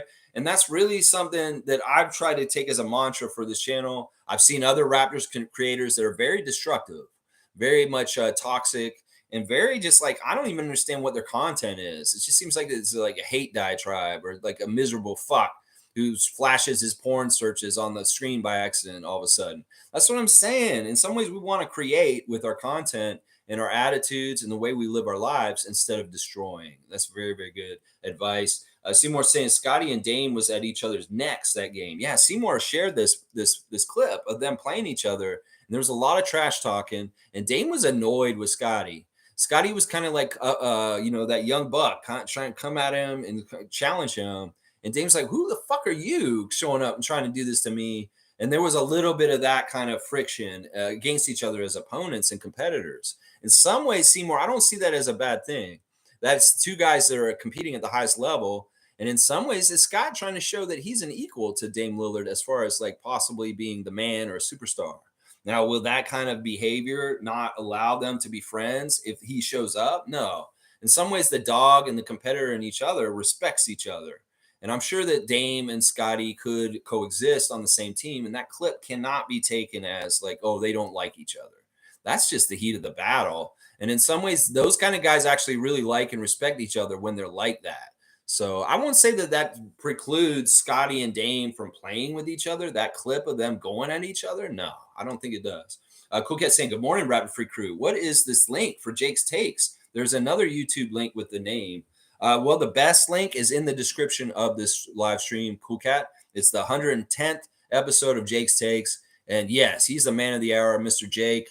And definitely give him a follow or a subscription. Or, yeah, he's always got interviews with Toronto sports people around, other athletes from around different sports too. And, yeah, every once in a while he comes out with a Raptor one. And I'm just like, wow, Jake, good job. Good job, Jake. Yeah, Quick Takes saying, good morning, Lex and the Raptor Freaks. Good morning to you, Quick Takes. Kareem Thomas saying, it's funny how the Raptors voted NBA's worst offseason, but a month ago, Masai was voted second best executive in the NBA. Good franchises don't wheel and deal every offseason. Yeah. And maybe they made that poll a little too early. Maybe we will get a good offseason. We get Dame Lillard this afternoon. I think they're going to have to amend saying that the Raptors had the worst offseason. Seriously. In some ways, they're going to have to say that. If you go from Fred VanVleet to Damian Lillard, I think that's an upgrade. I would say that. Top saying at Fiercely, we should not concern ourselves with Stephen A. Smith. He hates Toronto and is trying to block the trade. Dame is Gradey, a top 75 player, and he can lead the team until when Scotty is ready. Yeah, I mean, I won't disagree with a lot of that. A lot of that is all about right. Yeah. In some ways, Stephen A is trying to block this trade because he doesn't like it. That means he's scared. He's just as scared as those Miami fans. They don't like this idea of Toronto being a power because they know if Lillard comes here, we'll be a power. And they don't like that. That's why they're trying to make up all this propaganda before it happens. Cece, thank you for the super chat. That's very kind of you. Kareem Thomas saying teams that do this don't know how to develop players. Why do you think the Raptors are the center of attention to all the big trades? Because we have a lot of assets through developing a system within. Boom goes the dynamite. In fact, this is the way Kareem Thomas is getting a dunk today, but it's not even for comedy. It's for just like this is exactly why the Raptors are who they are. We put investment in Pascal Siakam. We put investment in Fred VanVleet. We put investment in Norman Powell. We put investment in our players, and they get better. This is why people clamor for our guys. They can say our team sucks, is mid. We don't have any superstars. We're no good. But why the hell do all y'all want our players? Something's not adding up here. Seriously, something is not adding up here. They can't both be true. That, oh, you really want OG, but our team sucks? Come on, get it together. I feel like y'all are gaslighting us. I do. Nameless saying, what did I miss? Did we miss out on Dame? I don't know, Nameless. I don't know. Nothing's happened with Dame yet. Nothing has happened yet, my paisano. Sue saying, I can't wait for the Dame saga to end. Not impressed with all the haters coming at Toronto and Canada. They all have shown their colors. I say no to Dame. Let's roll with our guys and see what we have. There you go. That's a true Raptor freak. That's a big Raptors fan. And Sue, and she has her heart in the right place. And listen, sometimes, when I listen to y'all and y'all's different opinions on stuff like the Dame Lillard thing that's going on right now, I listen to who's saying what. And when I hear people like Sue and Monique with their opinions, they have a lot of weight with me because I know their hearts are exactly in the right place for what is good for the Raptors. And in some ways, I got to put more weight in what Sue and Mo say than some of y'all other ones, because I don't know what y'all's motives are, but I know Sue and Mo's motives for the Raptors, and that is the best for them. And in some ways, I don't know. I'm really am 50-50 on this. In some ways, if they do it, I'm gonna be so happy. In some ways, if they don't do it, I'm gonna be so happy. So see, I set myself up to not be disappointed either way. Y'all should all be like me. You're like, if it happens, we'll be happy. If it doesn't happen, we'll be happy. Why not have a no-lose scenario? Come on, y'all. Guardian saying, we waited for Giannis before and we're not successful. Go for the gumbo now if it can be pulled off. Just waiting for my name to be drawn on the Blue Jays 50-50 and we'll take all the freaks to Raptors game. Wow, Guardian Transit. Holy crap. You win that Blue Jays 50-50 draw. You're going to take us to the game? I'm all about that. Yeah, Guardian Transit. All right. We don't have to get that in writing. And you don't have to do it if you don't have to, but I hope you win. I hope you win that 50-50.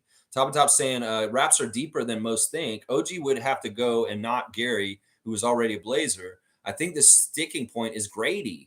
I'd rather give an extra pick and filler and keep his size and shooting. Yeah, the Trailblazers really covet OG and Gradey. And those two names are the people they want in that deal for sure. In some ways, y'all, we're going to get Lillard. We might have to give up our first round pick this year, Grady Dick, because they really do want him in that deal. And that may be like the thing. Gary is involved in this. Even though Gary was in Portland before, that doesn't mean that he can't go back. Seriously. And that even though he was depressed there and he didn't like being there, well, he could get traded back to Portland. That's not going to stop it. That's not going to stop it. And, in some ways, he might be better off going back with Lillard coming here because he will have a bigger role over there in some ways with the Blazers if that scenario plays out that way. So we'll have to see. It's crazy. Wayne saying they want us to go crazy over Lillard. Recruiting Stephen A. Smith using reverse psychology is really pathetic. Saying the Raptors don't give Lillard a chance to win the NBA title, yet pushing him here. Yeah, it's ridiculous. Y'all don't add up. Our players suck, but you want them. He can't go to Toronto because Toronto's not a contender. That's bullshit. If Lillard comes here, we're a contender. And y'all just don't want to believe that. That's what it is. It's kind of like you're a little kid in the corner saying, no, I'm not listening. Yeah, if Lillard's on Toronto, we're a contender. And y'all can go ahead and think whatever you want. It's not true. We are a contender if Lillard is on our roster. I don't even care what the deal is going the other way. If he's on our roster and we still have like Scotty and Pascal, we're a contender. We're a contender. That's just the truth. MSJ saying sounds good as we have no go-to scorer anyway. There you go. That's what Jake said to Darko. He said, would you want to get a go-to guy that will fix things like Dame Lillard would? And Darko was like, no, because I have go-to guys on my team already. All right, there's a siren going by. City News is outside. City News, need to come in here and interview the Raptors freak. That's right. Randolph Phillips saying, Lex, did you hear Stephen A's comments about Dame and how he degrades Toronto? For that reason, I hope front office get it done without giving away much. See, Randolph's all about the deal now, just to spite Stephen A. Smith.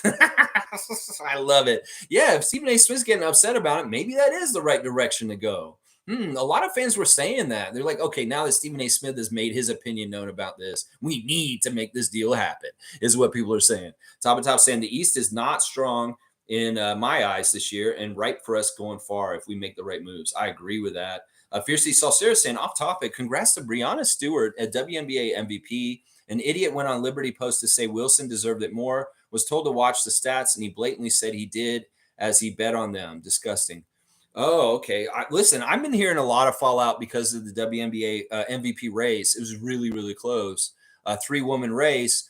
And a lot of people are not totally happy with Stewart winning. A lot of people are taking the stance that Aja Wilson should have been the league MVP. I get it. There's optics to this that aren't totally like right in some ways. But in some ways, I mean, how can you debate between these 3 players who could get it? They're all really worthy of it. And, in some ways, this isn't what y'all should be doing. It's good in the league, I guess, to get conversations and attention because it's a little bit of, controversy. But in some ways, it's like, let's not make this an ugly thing. And, women supporting women looks way better than women trying to tear down other women online. There's a lot of chatter on Twitter by WNBA players about this decision about MVP. And in some ways, it's like, I get it. Some of this is good because it'll bring more attention to the league and get more people interested.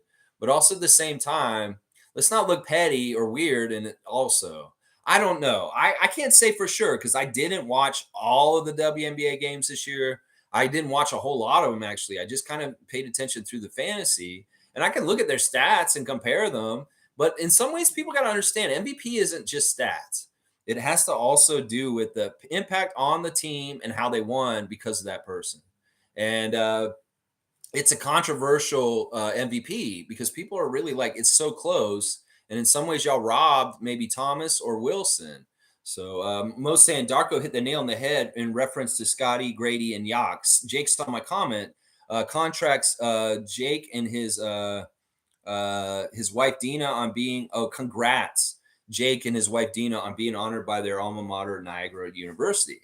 So yeah, Jack Armstrong and his wife Dina Armstrong were at Niagara University getting an honor from their alma mater. That's very cool stuff for sure. And yeah, that's cool that you interacted with Jake's takes on there. I interacted with Ellen yesterday. In fact, I want to tell y'all about the amazing Ellen Schroder clip that was dropped yesterday on YouTube.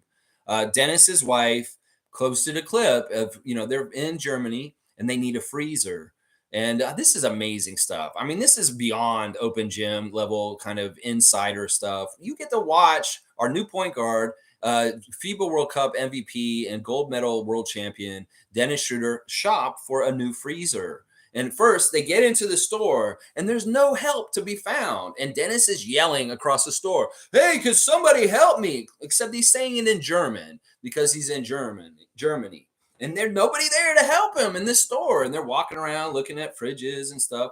And Dennis wants to get a very specific type of fridge. He wants to get a box freezer because they need an extra freezer at their house in Germany. Well, Dennis wants to get one of those ones you open up like a box. And, it's the one in the movies where the serial killer puts the heads, those kind of ones.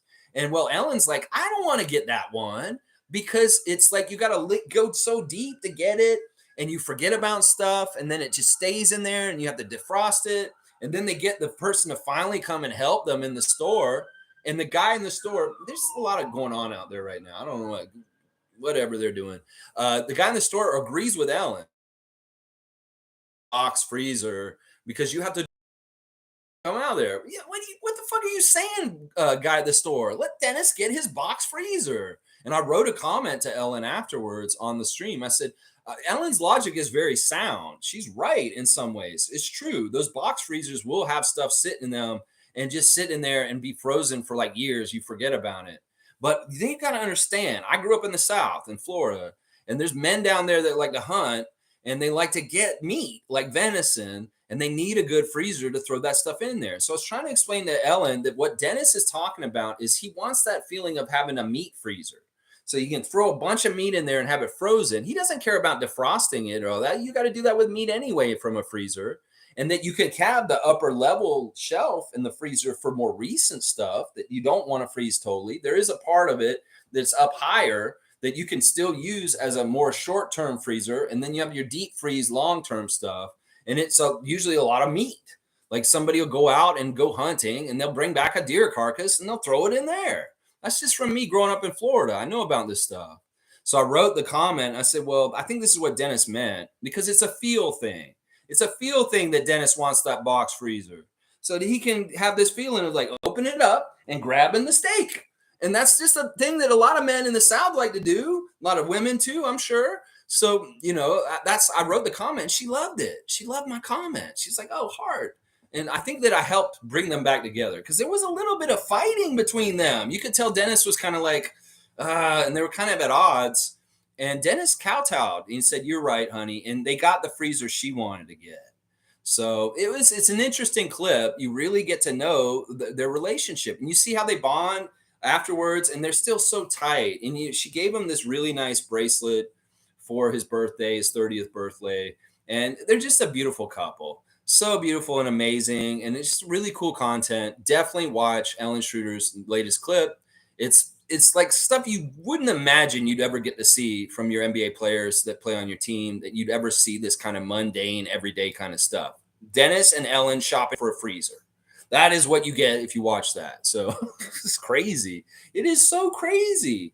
So yeah, check out that too. Ellen Schroder's YouTube channel for sure. Yeah, there you go. G saying, a YouTuber, Young Mustard, completely insulted our fan base and our players. I hear he is suing other Raptors fan YouTuber for hurting his feelings. Can't make this stuff up. I saw that clip of Young Mustard. He's an idiot. He's an absolute idiot. In fact, G, we're not going to give any time to these kind of people because honestly, they're attention whores. And what this guy's doing is he's trying to get clicks by infuriating our fan nation. And then also he's just trying to get publicity. So let's just ignore him because that's what he wants. So I don't want to ever hear the name Young Mustard in here again. He's an idiot. And he can fuck right off. And I love how Raptors fans have been coming after him on Twitter. He's a dumbass. The things he's saying are so idiotic. Seriously.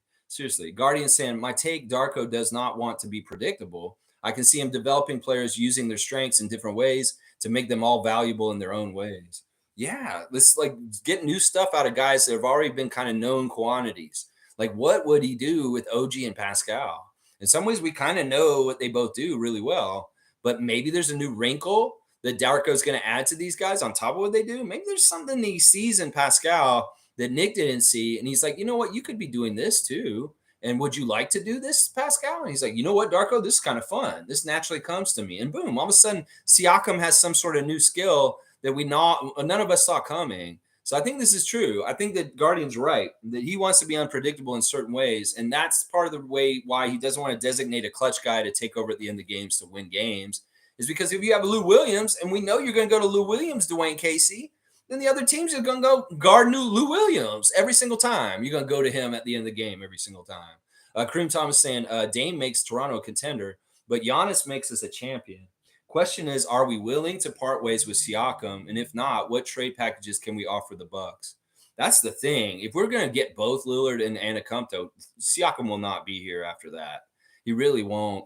And I don't know if that's an upgrade. In some ways, I value Siakam more than I value Giannis. Some people will be like, you're crazy, Lex. I'm like, no. In some ways, Siakam's coming along with his shot better than Giannis is. He may be a better shooter and a better scorer than Giannis very soon. And some people are saying, you're crazy. You're so biased to say that. That's an MVP. That's this. That's that. You guys, you don't understand. Siakam and Antetokounmpo are not that far off from how good they are. In some ways, Siakam is just as all-around good talent as Antetokounmpo. He's a very good defender. He's a very good rebounder. He's a lot of different things. That young gravy guy or whatever you were calling, he broke down Siakam's game on his stupid little clip, and he's so wrong. Like everything he said about it and all the things he was saying about Toronto is it's total hit job and is bullshit, propaganda, hot air bullshit is what that young mustard guy or whatever his fucking dumbass name is. Yeah, just ignore him and don't give him the clicks to go look at it. We know that that's why they do this stuff is they want to prey on farming clicks. They'll say something outrageous, get Raptors fans upset, and then all of a sudden they've got 1,000 clicks. Yeah, don't buy it. Don't go look at it. Don't even go look at it. We know it's there. It's stupid. Whatever. Let him go. He wants to sue somebody. Okay, what's up, MSG? You stupid ass litigious bullshit. Yeah, idiot. That's what I gotta say. Let's see. Fiercely saying Steven Adams is solid. Okay, I think I just caught up on where it was. I apologize for skipping all this stuff here. And thank you for calling me out on it. I didn't even see it. All right, let me see where I'm at. I am going back to where Monique told me that I missed some comments. It's a little out of order. All right, here we go. Rapslow saying, Lex, you're wrong about Dame. He's nasty. OG, Gradey Dick, 2 picks, and Chris Boucher and Thad Young. So you're saying that we give up OG, Chris Boucher, Thaddeus Young, Gradey Dick, and 2 or 3 picks to get Dame Lillard. That's about the deal I've been seeing. That is about what the deal that I've been doing. I don't think that I'm wrong about Lillard. I think that he's a pro. I think he will show up if we got him, and I think he'd do very well. I think he'd be very similar to Kawhi in some ways. But in some ways, I don't like the risk. The risk in some ways is not good. And in some ways, we really do have a path and a timeline with our team already that I think is going to be very solid and good. And a lot of us see it. So I don't know. I'm not wrong about him because I do respect and understand how nasty he is as a player. And I do understand that. But the other thing, and as we said in the last week too, the difference between Leonard and Lillard is Leonard is very much a two-way player that's overpowering on both ends of the court. And that's very conducive to getting a championship. In some ways, Lillard's got that offensive end. But in some ways, he's not as a complete a player as Leonard was. And in some ways, I don't see him as much as a slam dunk to try and get really far in the playoffs for sure. His track record is really bad. If you think about his playoff history, he's only won 4 playoff series in his whole entire career. And he's in some ways, there's areas he's never gone to that he would have to go to for the first time. Leonard came here as a finals MVP with a championship ring already. So there's a little bit of differences between Leonard and Lillard in this respect. I get Dame Lillard can score 70 points in a game and absolutely take over and be unstoppable. And he is a badass shooting and a real weapon. Yes, I do get that he's nasty, but it may be too nasty the price to get him here. That's what I'm also saying. Dame's Rapslove saying, Dame, you're making a fake narrative calling him an asshole. I don't know. Listen, I can see he's cocky. I can see how he carries himself in interviews and stuff. He's an asshole. He is an asshole. I can tell. Like, in some ways, you can just tell somebody's personality when you see them talk. Like, I get it. He's very cocky, and he should be. He's one of the top players in the world. But also at the same time, I saw a clip of him yesterday, and this was recent, and they were dissing our team on there, and he didn't even say anything. He's like, in some ways, I don't think he has love for Toronto. He really doesn't. And that's why I don't trust him. And if he's already got asshole qualities, I could see him being an asshole towards us. So listen, I have my opinion and I have my perception, just like Stephen A. Smith does and just like other people do. And you don't have to agree with it. But I can see a proclivity where he can be an asshole. Some Portland fans don't really like him at this point. Some people are really upset with him. Really, really upset with him. Some of the Portland fans are just like, we're sick of him anyway. Just get him the fuck out of here. So I don't know. There's somewhere in the middle. I'm sure he's a very nice guy at some places, but in some ways I've seen the asshole kind of like conceited, kind of arrogant fuck that he is too. I know he's a team player and I know he won't be a selfish player on the court. I'm not going to say that, but I'm just saying in some ways, if he comes into our team, he's going to have a certain pedigree and a body work and a level of who he is that may shake the foundations of our team and not in a good, healthy way in some ways. Like Scott really wants a bigger piece of the pie. Then how would that jive? Scotty wants to be more important. Fred's gone now. And all of a sudden Fred's gone, but then we bring in Lillard, who's even more of a block to Scotty being even better. Freddie is more conducive for Scotty to get better than Dame Lillard is around in some ways, because in some ways Dame's going to have to be fed, and he maybe have to be fed a little bit more even than Fred was last year. So think about the whole dynamic with Fred and Scott last year and the Scotty lovers. You think that they're going to like Lillard being here? No. And that may be just as much of a headache also as listening to Barnes fans complain about Lillard's being on the team. So there's a lot to this you got to think about with everything. Yeah. Big three, Scotty, Pascal, Dame Lillard's nasty. I won't disagree. In theory, it sounds really, really amazing. Now, sometimes in reality, things don't exactly work that way. David's saying Sam Mitchell's a little punk. I hate that idiot. Let's start writing TSN. Seriously, tell them, fire him. Do not let him come back and sit at that table with Katie.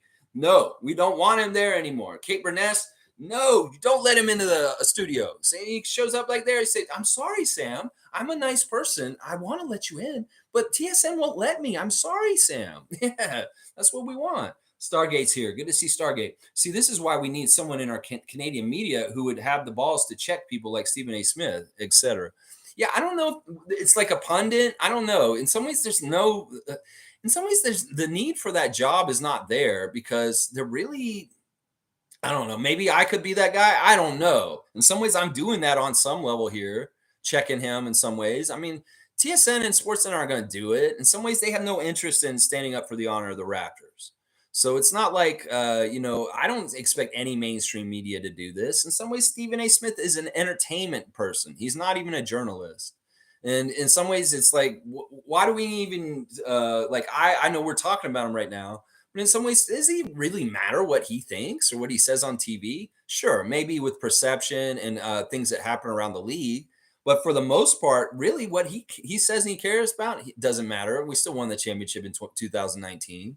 So in some ways, it doesn't matter. Quick take saying Sam Mitchell probably has an old IBM computer. He probably doesn't understand this. I really don't think he does. Because you got to understand we hate you over here because of what you do. It looks so two-faced. Because sometimes you show up and you're like so like up on the Raptors on this side of the border and TSN and saying stuff. But then you go down there and you say stupid shit like that. Yeah. I'm so sick of Smitch. Fiercely saying if there's a petition against Mitchell, I'm signing.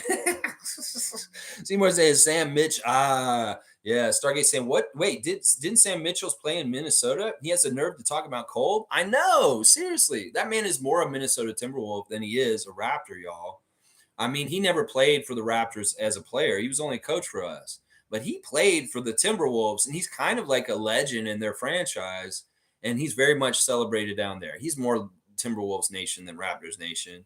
He's just a facade. In some ways, he was bad for our team even when he was coaching. I know he won Coach of the Year, but in some ways, he was horrible around our team, telling our players who they could and couldn't talk to and who they couldn't date, and like telling people he's going to smack them in the face as a coach. He was an awful coach in some ways. Near the end of his tenure with the Raptors, it was getting real ugly. Let's just put it that way.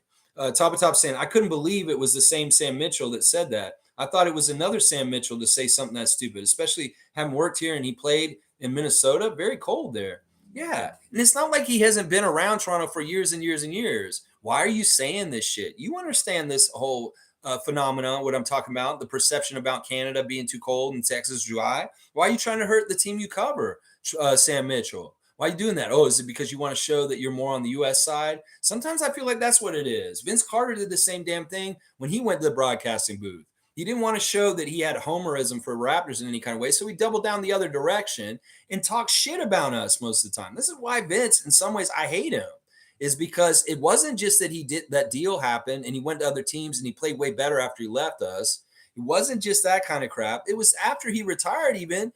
When he was doing announcing, he was dissing our team on the down low, just like Sam Mitchell did just now.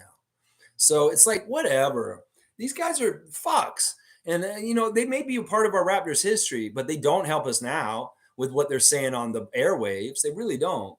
A cool guy's saying, Lex, Blazers running a business to make a profit, not trying to win a chip. There you go. That may be part of it.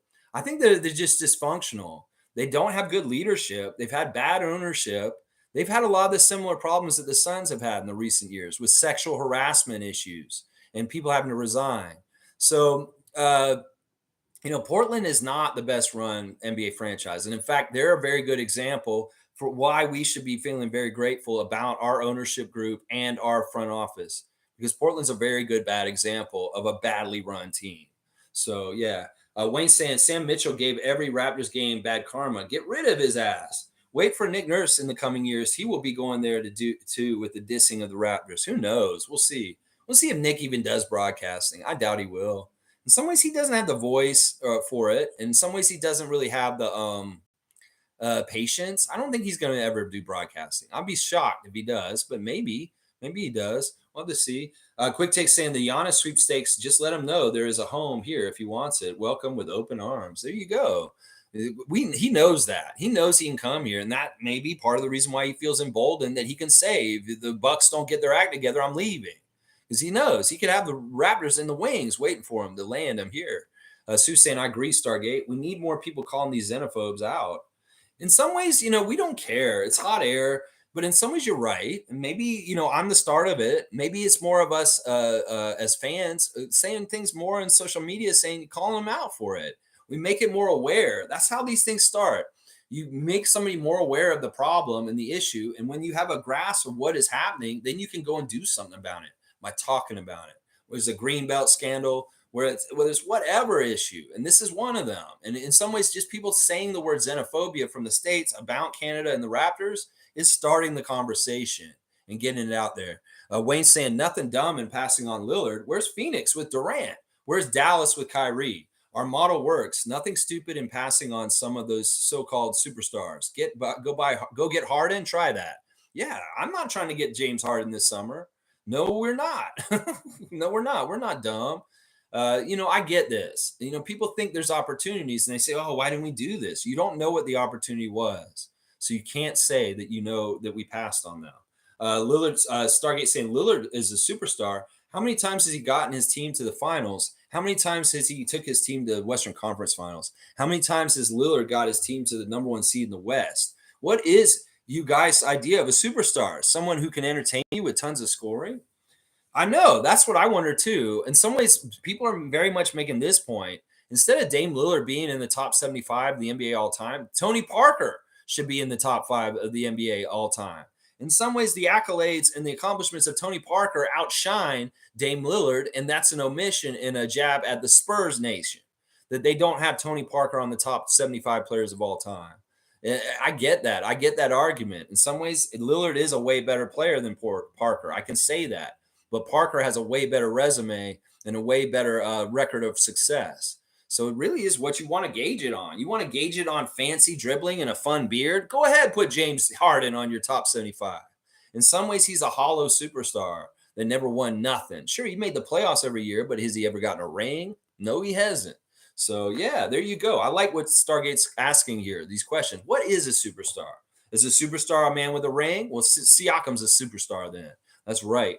Saborn saying, yeah, this notion of superstar is bullshit. If Embiid is a superstar, then there ain't no such thing.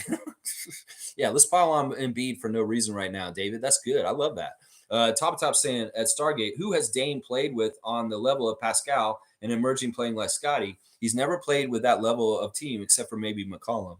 Now, Portland fan came in here to clarify this because I said this same thing on a stream and he wanted to correct me. And I'm going to take his word because in some ways I'm not the Blazer freak. I haven't been around following that team so closely like a Portland Trailblazers fan has. And he said the fair assessment of Lillard's time on the Trailblazers with not having good players around him is bullshit. He's had teams that have been very, very good at different times. And that Portland fan is kind of upset with people saying that their franchise has just not put a good enough stuff around Lillard. They don't believe that. A lot of them believe that a lot of the problem is with Lillard in some ways. And some of them are saying that it's actually he's had very good teams around him. They just haven't been good enough. So it's tough to say. Trailblazers fan would argue with you and say, we've had good teams. We just didn't get there. Quick Takes saying at top 100%. Top saying Miami loses 2 shooters. They are old. They want Dame deal desperately. They kind of need it in some ways. They kind of need it. They need a little freshening up down in Miami South Beach. And the Miami fans are calling out. They're crying out for it like a baby for a teat right now. Ooh, they need something so bad to pacify them. And I'm going to tell you, they're going to be crying for a while because they ain't going to get it. Basic training days here. I've never heard of a league MVP that wasn't a superstar. Now, that's the retort to David about Embiid. Well, a lot of us say he shouldn't have been the MVP last year anyway. That in some ways it was kind of like, we feel sorry for you, Joel, because you've been so close at each time, and we'll just give it to you this year because we feel bad for you. In some ways, the way he played in the playoffs, the way they went out, it shows. Joel Embiid is probably the least qualified MVP ever. A lot of these guys that win MVP, they have accolades and they've done stuff. Joel hasn't done jack shit. And in some ways, yeah, he didn't deserve to be the MVP this year. I agree with this. Even Jake said it in Jake's take. Circling back to our subject today, Jake said it yesterday. The real MVP, Nikola Jokic. He said that on his stream, on his interview with Darko yesterday. I was like, "You go, Jake, dissing Joel Embiid. That's awesome." Yeah, you know what? He could be league MVP, but I think they gave that to him because they felt bad for him. That was a feel bad MVP last year. They were like, we can't give Jokic it 3 years in a row. Let's just give Joel one just to be nice. That's how I felt about that one this year. Seriously, think about it. Cowboys saying, good morning, Lex and the Raptor Freaks. Good morning to you, Canadian Cowboy. Tada Services. They're here in Toronto. If you need things done around your house, odd jobs, they will come and help you. Look up Tadash Services on social media. They're all over the place. You'll find them. Let's see. He's saying, let's go, Raptors. We need to keep this team together and see what we got.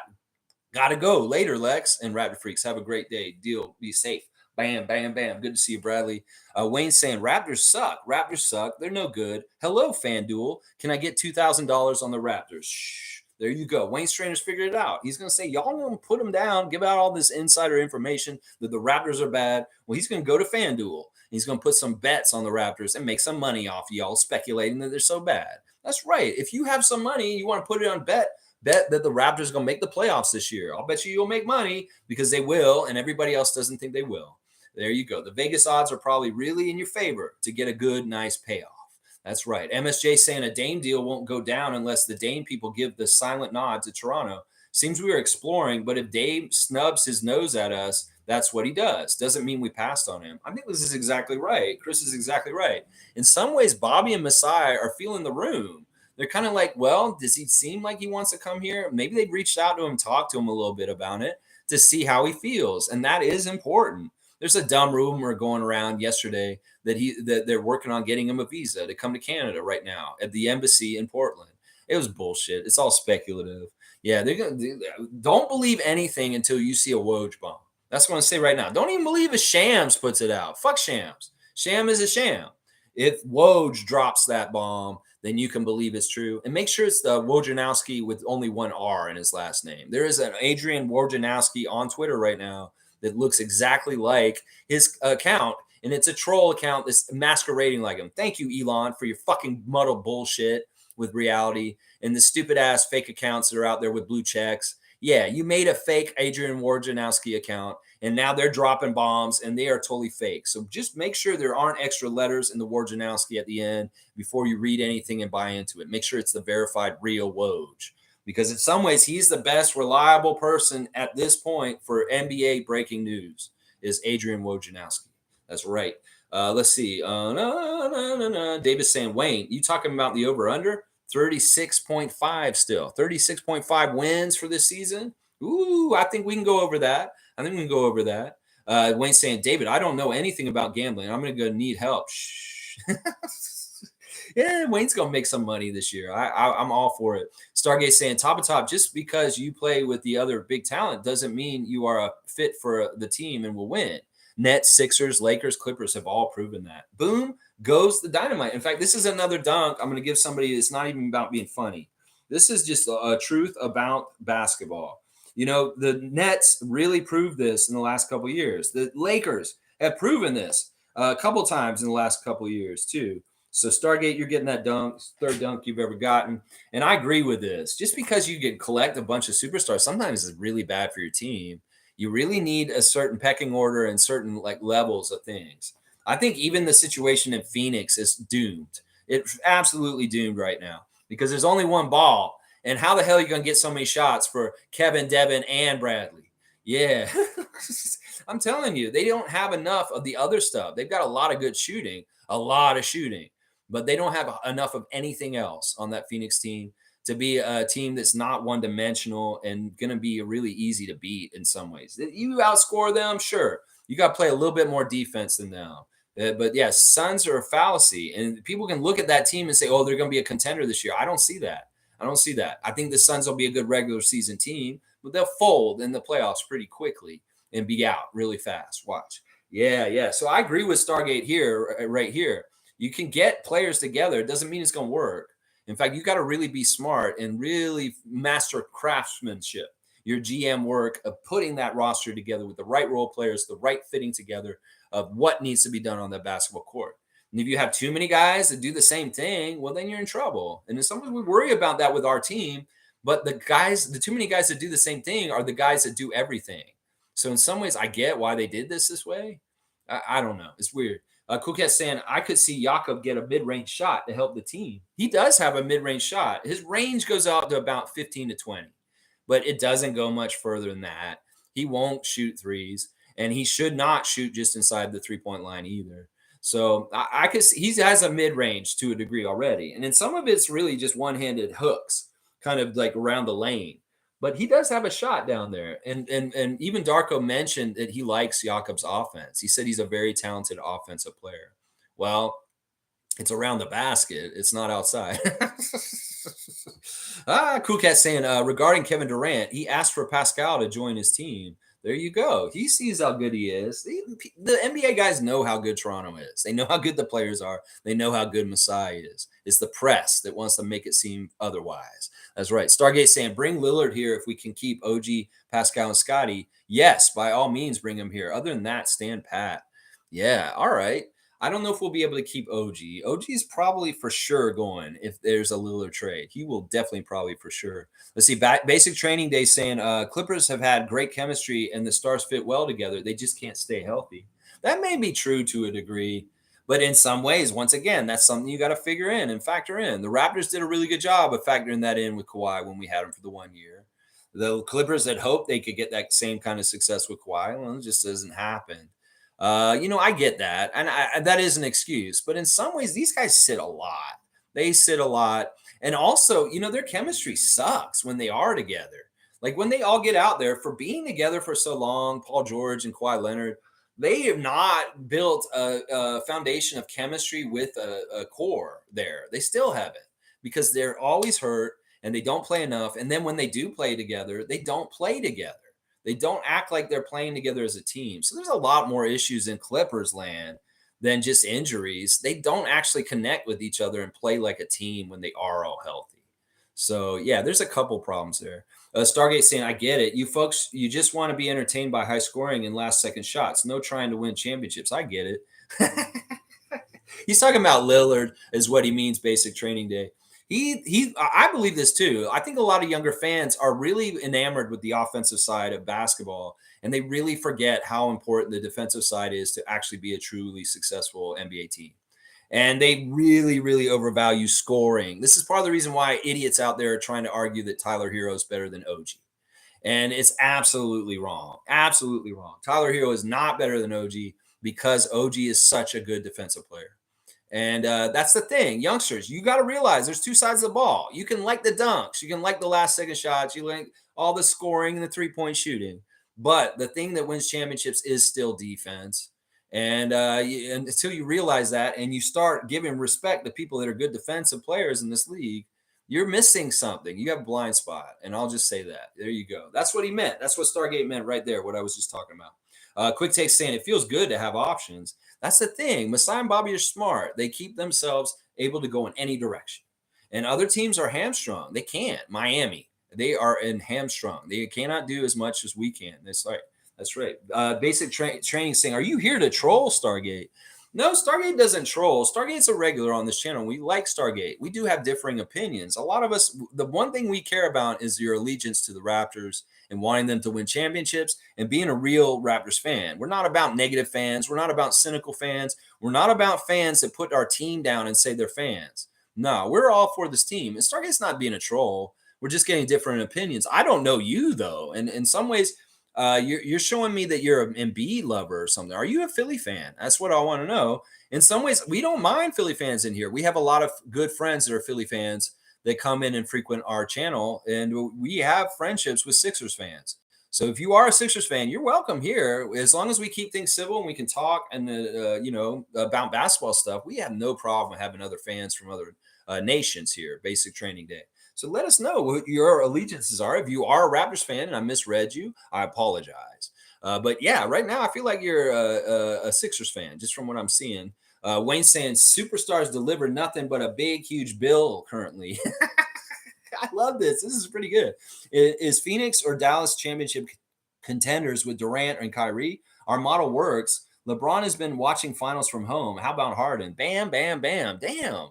It's like Wayne Strainer just busted out of a door like Rambo with a machine gun of pellets of truth bombs and just sprayed the crowd down. That's what Wayne Strainer right now. He's like, what? That was like an assault. That comment right there. Yeah, I can't disagree with this. Some ways big superstar contracts are fool's gold because these guys are prima donnas and big babies like James Harden, Ben Simmons. Yeah, in some ways, I totally get what he's saying here, and he's exactly right. The way you win championships right now, let's look at the last couple of champions.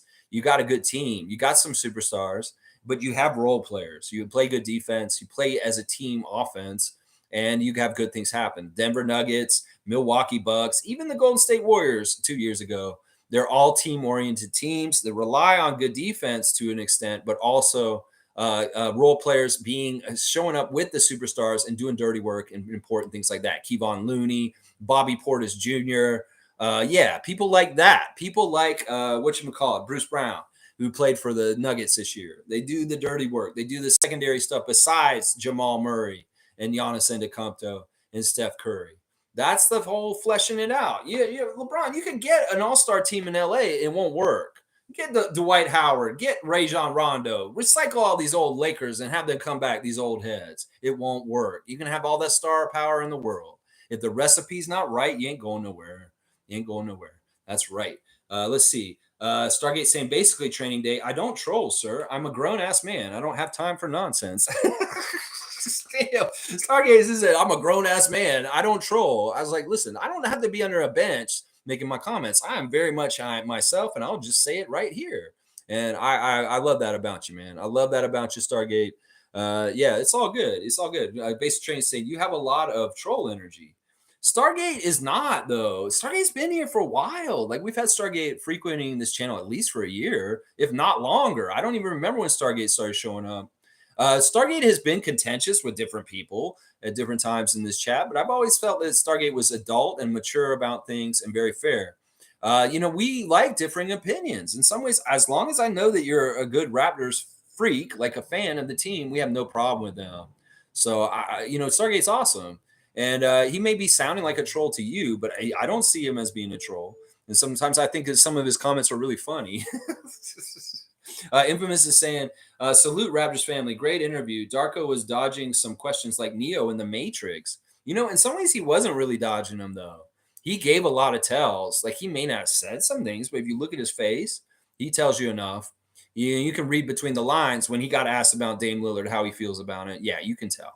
You can tell if you go look at it. But it's a fantastic interview. Y'all give Jake a subscribe and watch this interview. This young man is amazing. He's a prodigy, and he is an up-and-coming star in the world of sports media.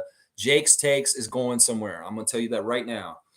Most saying, my older brother wants Dame. I said, he ain't coming. So most getting in a familiar strife with her older brother, saying that he wants Dame to come here. And Mo's like, no. Mo's like, no. No, Monono. She's saying Monono, like Kanono. Like Mike was saying Coloco's Kanono. Well, it's a Monono on this one. She's saying Monono. I like that. We might say that we have a new thing called the Monono. And Monono is saying Monono. She's saying no. And I'll say that to your older brother, too, in support of you, Mo. That's right. Blackhawks here. Good to see Neil. Good to see you, Blackhawks. San Antonio is not Stargate is not trolling. He does not want Raptors in the playoffs, period. This disqualifies. Stephen A. Smith is not trolling. He does not want Raptors in the playoffs, period. That disqualifies Stephen A. Smith from journalizing the sport. There's no room for outdated xenophobic behavior. Wow, Blackhawks laying it down just in plain terms. I get it. They came down on Chris Bouchard last year so hard, everybody, for what he said. Why aren't people saying something about Sam Mitchell and Stephen A. Smith this year? Maybe these players will come out and say something about this at some point. Maybe they don't feel it's necessary. I don't know. It's silly. In some ways, people just are like, well, Stephen A., whatever. Like, dude, you're not even really a journalist at this point. You're a pundit, talking head, bullshit artist is what you are at this point. Stargate saying, basic training day, you must be new around here. Your name is not too familiar to me. Let's see. He says, I don't comment often, usually too busy at this time of day. Okay, well, I'm glad for both of y'all subscriptions. And once again, I don't like at each other. Y'all, I want all y'all to get along. And, Stargate's a good guy. I have not had a problem with him. He's had problems with different people at different times. And I didn't really feel like I felt like he was being mature in these situations. But it's not like I want to choose over anybody. It's basically like y'all behave, be nice to each other. And there's no verses in this chat as far as if we're Raptor freaks, we don't go at each other like this. We just kind of like, we talk trash about the other teams. Let's see. But thank you, Basic Training Day, for your subscription and for watching, even though you're not active in the chat. We appreciate it. We really do. Stargate saying, Blackhawk, yes, I know he hates Toronto with a passion. That's why I said what I said. I guess my comment was misunderstood. That's why I hate chats and rather spaces where I can verbally explain. Okay, so he prefers being able to, you can hear his voice. And see, part of the problem is I can't read sarcasm in chat. And sometimes I read that kind of stuff and I'm like, oh. But yeah, this is exactly right. Like in some ways, the context of what you're saying can be lost in just text. And Stargate is, maybe misunderstood in this situation. He has a body of work where I kind of understand his personality and where he comes from. So I don't jump to any conclusions if there's one like comment that's an aberration or kind of a little different than something. We'll look at it, discover it, and see if it's something fair to look at. If it's wrong, I'll disagree with it. But otherwise, he's a Raptor freak in very good standing, Stargate. So let's see. Stargate saying, I don't want Lillard here. I don't think he fits, and I just don't see what some of you see about him making Toronto more of a contender, especially if you have to give up OG. I'm a defense first guy. See, I can respect that, and I get this standpoint. Totally get this standpoint. It's a risk. There's a high risk with getting Lillard in some ways. Like, will we give too much up and we'll lose something about our team? In some ways, I worry about that risk more. In some ways, it's smarter to just keep going our way because we're on our way to something good anyway. And in some ways, Lillard could really mess that all up. Like, this is something we need to talk about, is that Lillard could really take us off of a good path somehow, some way. It was really ideal what happened the 1 year with Kawhi. Now, will we get lightning to strike that well again, that lucky again? Who knows? Maybe. But in some ways, it's not as likely, and especially with Lillard compared to Leonard. Kareem saying, Stephen A. Smith knows the audience. He knows what he's doing with the comments. He knows there's a whole country in disagreement, which will equate to more clicks. Well, he's a fear artist. In some ways, people that like appeal to fear and xenophobia and racism are fear artists. They've seen the playbook by Donald Trump, and they say, oh, this is successful. You can really control people with fear. They're afraid of people coming to take their jobs. They're afraid of Toronto getting Dame Lillard. Ooh, they'll get activated. Oh, no, we can't let Toronto get a commodity like Damian Lillard on that side of the border. It's really that kind of same behavior. Is a fear mongering to rally people up and get them roused and scared. Oh, no, he's going to go to Canada. Oh, no. Stargate saying, Kareem, exactly. Yeah, see, I see that. Quick Taste saying, yep, Toronto is in a win-win position. I'm loving it. That's right. Well, that's how they do this. This is why Masai and Bobby are the best, because they don't put themselves in a position where they are screwed either way. They put themselves in a position where they're going to win either way. That's ultimate Charlie Sheen winning, right there. I shouldn't say that. Charlie Sheen, I don't know if he's really winning anymore. Raps Love saying, Damian only gets you so far. You have to pull the trigger when superstars are available. Oh, defense only gets you so far. I can agree with that point of view also. Y'all are both right to a certain extent. As far as like defense, superstars, they're all important to the formula. They're all important. Stargate saying, I'm with Sue and Mo and Wayne and all the others that have seen through the weeds about having Lillard here. In some ways, I'm going by feeling. And right now, the feeling isn't good about bringing him here. In some ways, I can see red flags. I can see issues where it might not be a good idea at all. And in some ways, I'm not confident in making this deal, partly because I feel shaky about it. I don't feel like it is the right decision. I don't know why. There's something in my sixth sense kind of telling me, stay away from Lillard. This is not what the Raptors need to do. In some ways, personally, I'm feeling that. And that's why I'm kind of leaning with you guys too. Trevor's saying, I don't agree that we have to mortgage our team to get a superstar player. Okay. Well, it seems like that's what Portland wants us to do right now. And if there's competition to get this, they're trying to get the most from whoever. And that's why Miami's out of it, because they can't offer the most. We cannot offer more than Miami. And they know that. And that's why Miami fans are scared of us. And they're talking so much trash about us not getting him. In some ways, I want us to get him just to spite Stephen A. Smith and the Miami fans. I really do. So in some ways, that's why I do kind of want to get him, is to spite them. And in some ways, we know when you want to do stuff like that to spite people, it's the wrong decision, Nick Nurse. Yeah.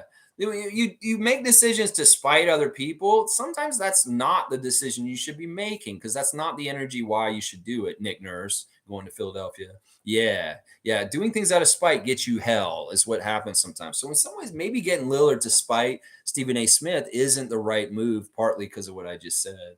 Let's see. Trevor J saying, I don't agree that we have to mortgage our team to get a superstar player. Yeah, I don't want him to do that. I don't want to do that. I just don't.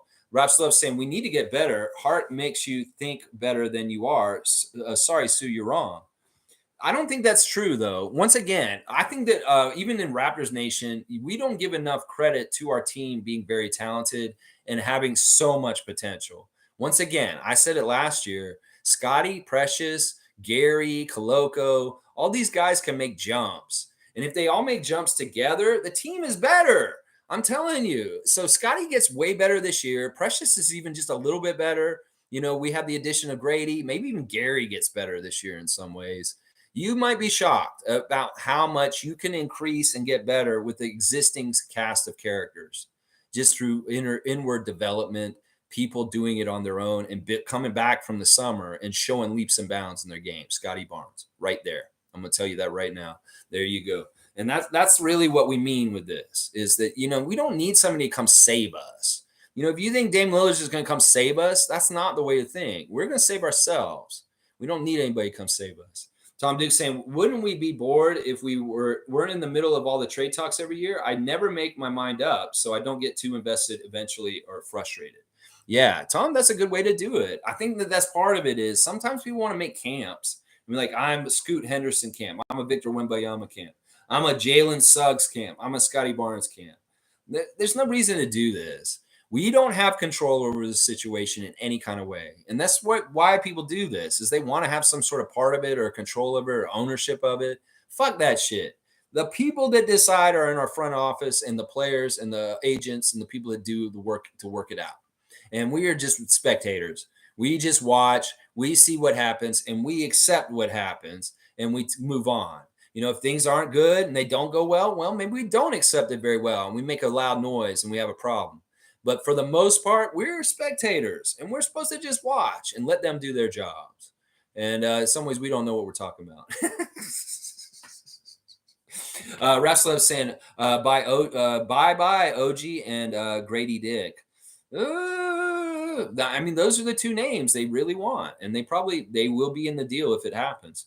Stargate, I don't know if Gradey will be, for sure. That may be part of what's sticking right now. It's like they're fighting over whether Gradey Dick should be involved or not, because he's such a little small part of it. And if Portland really wants him included to make the deal sweeten enough, I don't know. In some ways, Dame Lillard kind of makes up for losing both Gary Trent and Gradey Dick. In some ways, he does. But once again, the risk is that's all the eggs in one basket. He's older. And if Lillard gets hurt and he misses part of the season, that really hurts our year. That really, really hurts our year this year. If we get like half-assed Lillard this year, where he misses half the season, if we traded for him, think about that. That's part of the risk too.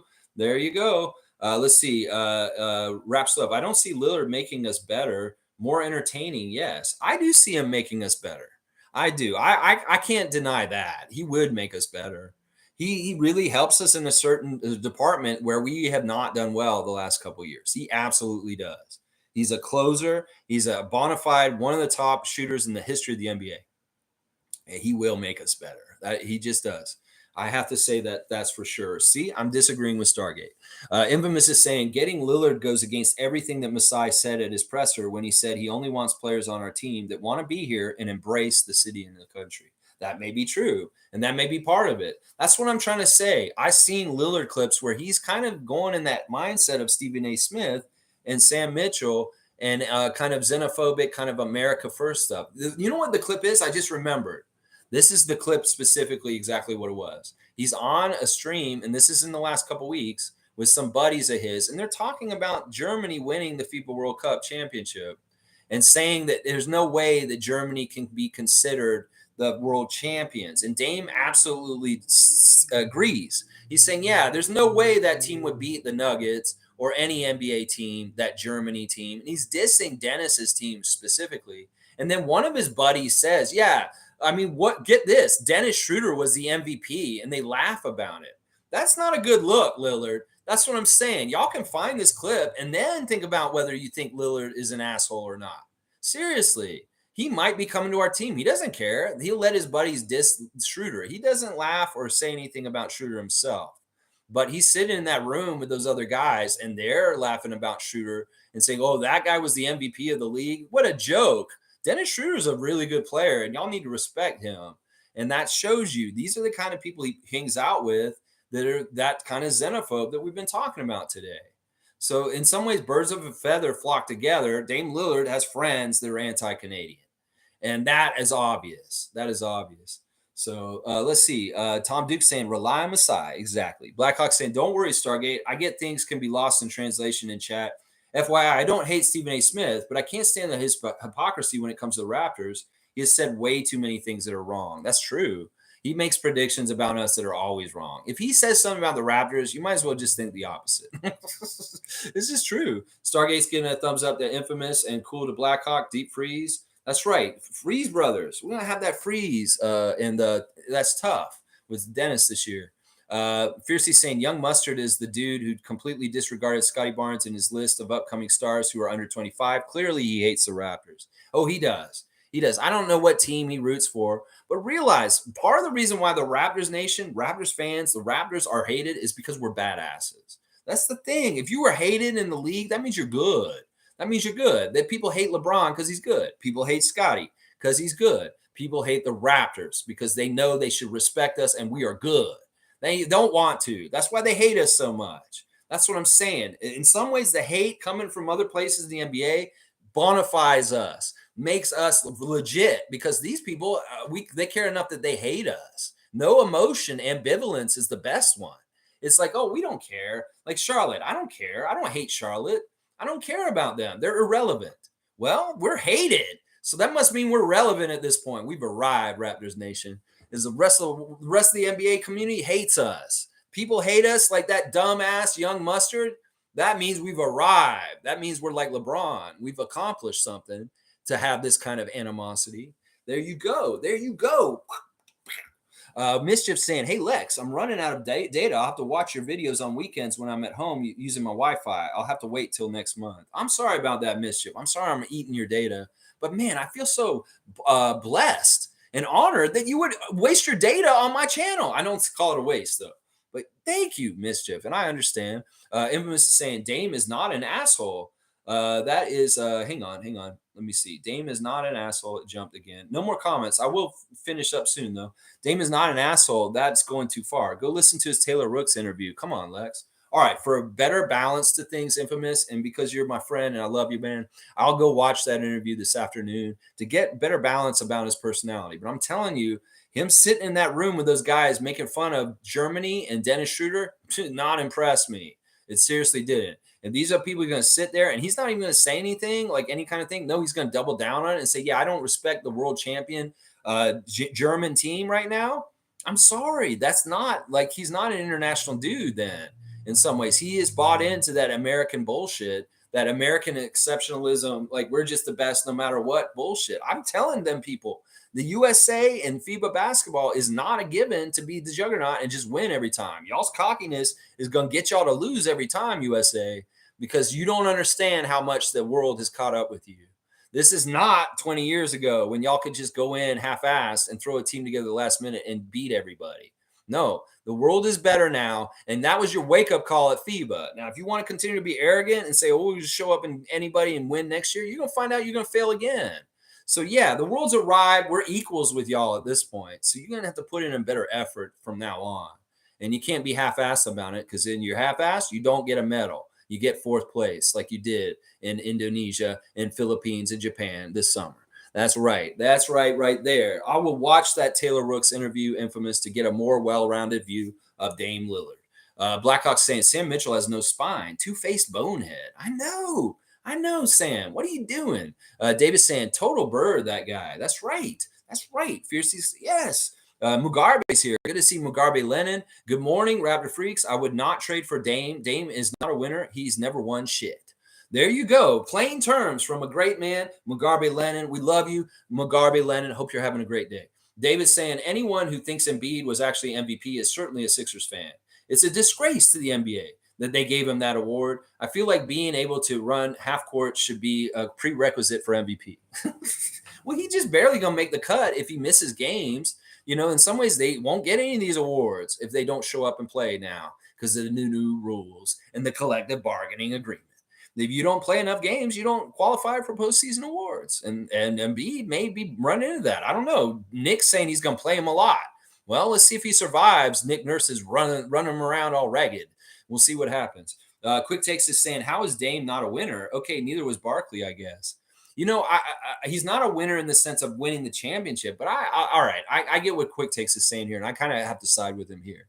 Dame Lillard is a winner. He's a great player, and he's exactly right. Barkley was a winner too, even though they never won championships. And in fact, this gets back to this whole argument, or this whole thing we were saying a couple days ago, that Lillard was okay with not ever winning a championship until he heard all the noise and he bought into it.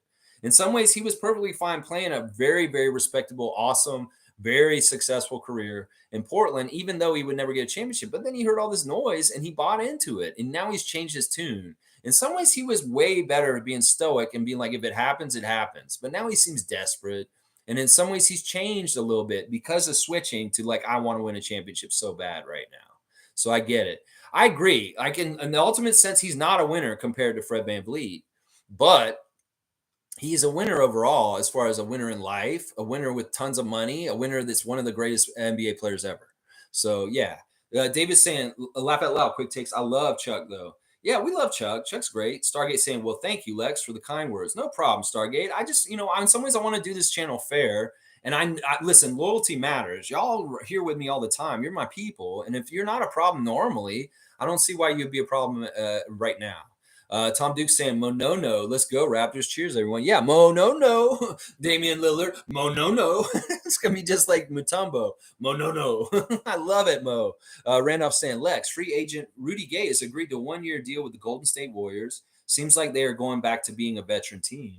Yeah, they've made a couple of moves in the last couple of days. That's interesting. They're getting Rudy Gay. They're very old then. They're very, very old. Very old. Holy crap, they're very old. Wow. Their problem also is they think the league's out to get them, and they have too many starters, apparently. They can't figure out. They have 6 starters because Chris Paul's there now, and they got to figure out how to deal with that. Oh, boo-hoo. Steve Kerr and the Warriors. Boo-hoo-hoo. So many problems. The second Abram. Oh, I feel so bad for you. Trevor's saying, Mad Dog is mad about the Raptors being front runner. I'm laughing my head off right now. Wow, why are you so mad, Mad Dog? Why does that get your ire so much? The Raptors could be getting Damian Lillard. Ooh, I love seeing these people turn in the wind, twisting in the wind. Toronto gets Dame Lillard. Mad Dog's getting mad. Who the fuck is Mad Dog anyway? Motherfucker. Who the fuck is that guy anyway? David's saying at Stargate, you're a real one. We appreciate your opinions. There you go. Mugarbe Lennon saying, NBA Quick Takes. Can you tell me what has Dame won in the NBA? I mean, he has individual awards, I think. Doesn't he? I mean, McCarthy does kind of have a point there, but I mean, he's a winner just because, listen, he's one of the greatest players, and he is, winning at life. Obviously, he's winning at life. Stargate saying, David, thumbs up, awesome. Blackhawk saying, come on, Lex, say it. Fuck Stephen A. Smith, fuck Stephen A. Pick my nose Smith. It feels so good. In some ways, I respect Stephen A. Smith for what he does. He's an entertainer. And sometimes he has good takes, and I will listen to him. But most of the time, lately, I don't know, since he got his podcast, since he's had this, like he's with Shannon Sharp now, And I don't know, things have changed with him. He's getting a little bit bigger for his britches. And in some ways, he's getting into talking about more other things like politics and different things. And in some ways, I'm like, man, stick to your lane. Don't start talking politics. You know, if you're bad mouthing Ron DeSantis, sure, I'm fine with that, Stephen A. Smith. But some of the stuff you say politically isn't, yeah, you know, I'm in some ways, I'm like, maybe I'm an ass for saying that because I do it. But I'm not Stephen A. Smith and I'm not working for ESPN also. So I make my own rules here. But yeah, I don't know. In some ways, I kind of want to like Stephen A. Smith, but he pisses me off. He definitely does. Yeah. Stargate's getting a thumbs up to Fiercey. David's laughing. Mugarbe's saying the games. That's what he's done. He's won games. He's very much won games himself, single-handedly at times. So there is some of that. Let's see. Blackhawk saying, I can't believe I'm saying this. We want Dick. No trade. Blackhawk, reluctantly, I'm going to give you a dunk just for that, just because it's kind of ridiculous and weird. Yeah, there he is right there. There we go. We got him giving him a dunk. Carlo JS is here, but this is Masai's cup of tea, waiting to pounce on that disgruntled star on a trade. That's right. Players often hesitate before coming to Toronto, but always love it once they're here. All right, let's show the dichotomy of the perception of Toronto and Canada in Stanley Johnson. Stanley Johnson did an interview this week also, and he talked about why he came to Toronto as a free agent. He said he saw how we developed OG and Norman Powell, and he wanted some of that himself. So he said, yeah, you know what? I had choices. I actually could have gotten more money from another team at that time and gone somewhere else, but I was smart. I was like, you know what? I want to see what Toronto would do with me and developing me. And I went to Toronto instead. And he made that decision as a free agent. He wasn't forced to do it. And he was so happy he did. He said, I'm so glad I did that I went and signed with Toronto and went and became a Raptor for a little while. They did so many good things for my game, developing me. I really loved the city and the country and the people. It was an amazing time. So it's like, all right, let's listen to Stephen A. Smith, Chris Broussard, these bullshit artists. Or we're going to listen to a guy who actually came to Toronto as a free agent on his own free will, and he can tell us his experience while he was here. Seriously, thank you, Stanley Johnson, for telling the truth about playing for the Raptors and that decision that you made a few years ago to be, while you were a free agent, to sign with us. You're telling the truth because you have real experience in this department, and you're not just some hot air asshole fucking talking on ESPN. Like those guys. So thank you, Stanley, for saying that in that interview recently. There you go. Stargate is saying, hang on. Blackhawk, pause. Pause on that phrasing. Mugarbe saying, laugh out loud. NBA quick takes. Win game. That's all. Laugh out loud. Every player wins games. I would take Pascal over Dame any day. Pascal is a champion. Mugarbe is spitting facts in some ways. But, listen, it is true. We have to respect who Dame Lillard is and the powers that he has. So it's not as cut and dry as saying he's a loser because he's never won anything. You can't say that. He's a very, very good player, and he should be respected. Fiercely saying, very good point, Lex. There's a tendency to hate who is a threat. Respect the Raptors, Sam. That's right. Who gets the most hate in the league? Michael Jordan, Kobe Bryant, LeBron James, Scotty Barnes. That young mustard kid, well, that's the hate for Scotty and the Raptors. Well, that must mean we're doing something good because haters going to hate success, and that means we're successful there. Yeah, quick take saying Mugarbe. All right. Let's just agree to respectfully disagree. I will say the respect on Dame's name is he is a winner as far as he has gotten to the highest level in basketball in some ways, just being who he is in the league at where he is. He may not have won the championship. He may not have certain accolades, but he really is a winner, Mugarbe. And we can't just say he's a loser like that. I mean, I will say Siakam's more successful than him. Sure. Can I give you that? But I'll also say I agree with quick takes. We got to respect Lillard. David's saying, I hate Joel because he's a piece of shit, not because he's good. Man, we got some nastiness today. I think it's because people are doing us nasty in the public right now. So there's a little bit of nastiness in the chat, and we're all kind of like, yeah, fuck all y'all. And we're like throwing them off of us, and we're like, yeah, we're badasses. We're still coming. Y'all can sully us. You can say this. Dame Lillard doesn't want to come to your team and all this shit. We don't know what's true. We'll see what happens. That's right. Quick takes saying at Mugarbe, Siakam was a winner before the chip, though, right? He was, though. He was an G League champion before that. And he was also, wasn't he most improved player before the championship? I'm not sure. Yeah, I don't know. I don't know. In some ways, Siakam was a winner because he won that G League championship before they won the NBA championship. I know that's weird, like roundabouts. I don't know. In some ways, this is a silly argument. Dame Lillard is a successful basketball player. That's what matters. Most saying informative stream, W stream, keep at it always, Lex. So much news, longer streams. Remember that. Remember that. Go Raptors. Yeah, I guess I'm at 2.5 hours. A half hour over my normal 2 hour limit, but that's fine. I got a little bit extra time today. Trevor's saying he works for ESPN. Say no more. That's all we need to know. Fiercely saying, laughing at Blackhawk. Pause now. Pause now. That you want that dick. Yeah, that's right.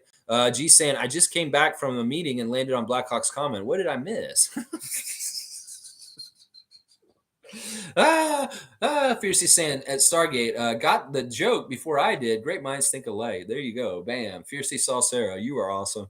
Blackhawk saying, got to run. Peace out, Lex and Raptor Freaks. Always good to see you drop in, Neil. I hope you have a fantastic day. All the best to Blackhawk and whatever you're doing today. Kareem saying, at G, we all want dick. Kareem's getting on that. I shouldn't have said that. Why did I say that? Kareem's getting on that. Phrasing. Fiercely saying, yeah, I think the season's going to be like this to a degree. We don't trade Gradey to Portland right now. There's going to be really bad dick jokes all year. I already can tell. Maybe that's why we should trade him. I don't know. Let's see. And David's laughing. David's really laughing. Fiercey's laughing. And Wayne's saying, we have never dissed Lillard in his game. We just don't want anyone thinking they're coming to save us. That's right. Right. That's right. Yeah. Pause, y'all. Pause on that. All right. On that note, let me see. What do I have to do still? Maybe I haven't done the Instagram check. Have I done the Instagram check? I don't even remember. I talked about Stephen A. Smith. Okay. Yeah. Instagram check. We got Dennis and Ellen on the plane. He's promoting Ellen's new drop, the one where they shop for the freezer, as I said before. So definitely check out. There's 2 clips you have to watch today if you have not watched them yet.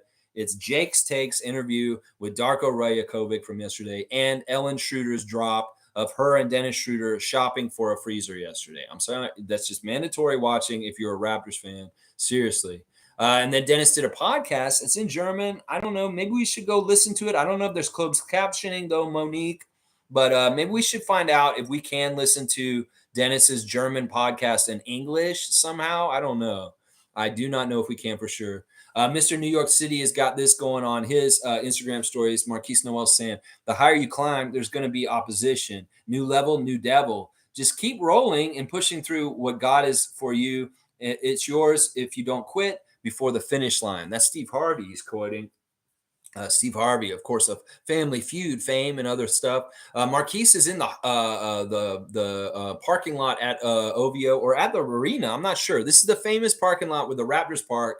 I'm pretty sure it's actually at the arena, the Scotiabank Arena underneath, and that's the place where the pranks happen, where people fill up the car with like balloons or popcorn or something like that. Well, Marquise is in that parking garage and he's wearing a mask. It's good to see that he's still masking and taking precautions. COVID is going to be going up this fall. They don't talk about COVID anymore right now.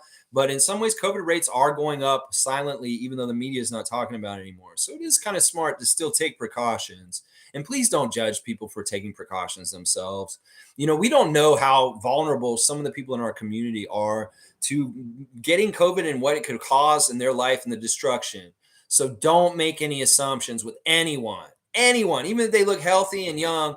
Just let them do what they're doing with their precautions for the pandemic, because it's not over, y'all. And the numbers have been going up recently. So in some ways, I like seeing Marquise wearing a mask in that parking lot right there. In some ways, I'm like our Raptors to stay healthy and COVID-free. So him wearing a mask is not something I get upset about.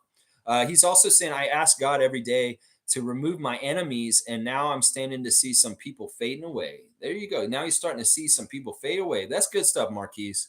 We only want good people coming in your life and good things happening on the Raptors. Pascal Siakam has got something where he's back. He's, you know what I'm saying, none of the funny stuff.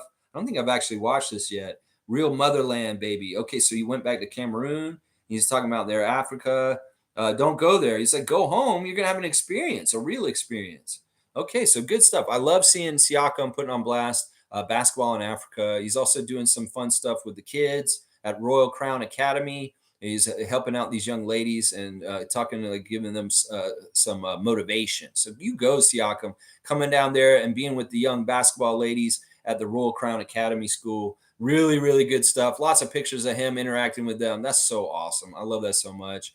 I think that's it. I don't really see anybody else on here. Oh, the Raptors are putting on blast. It is going to be Truth and Reconciliation Day on the 30th.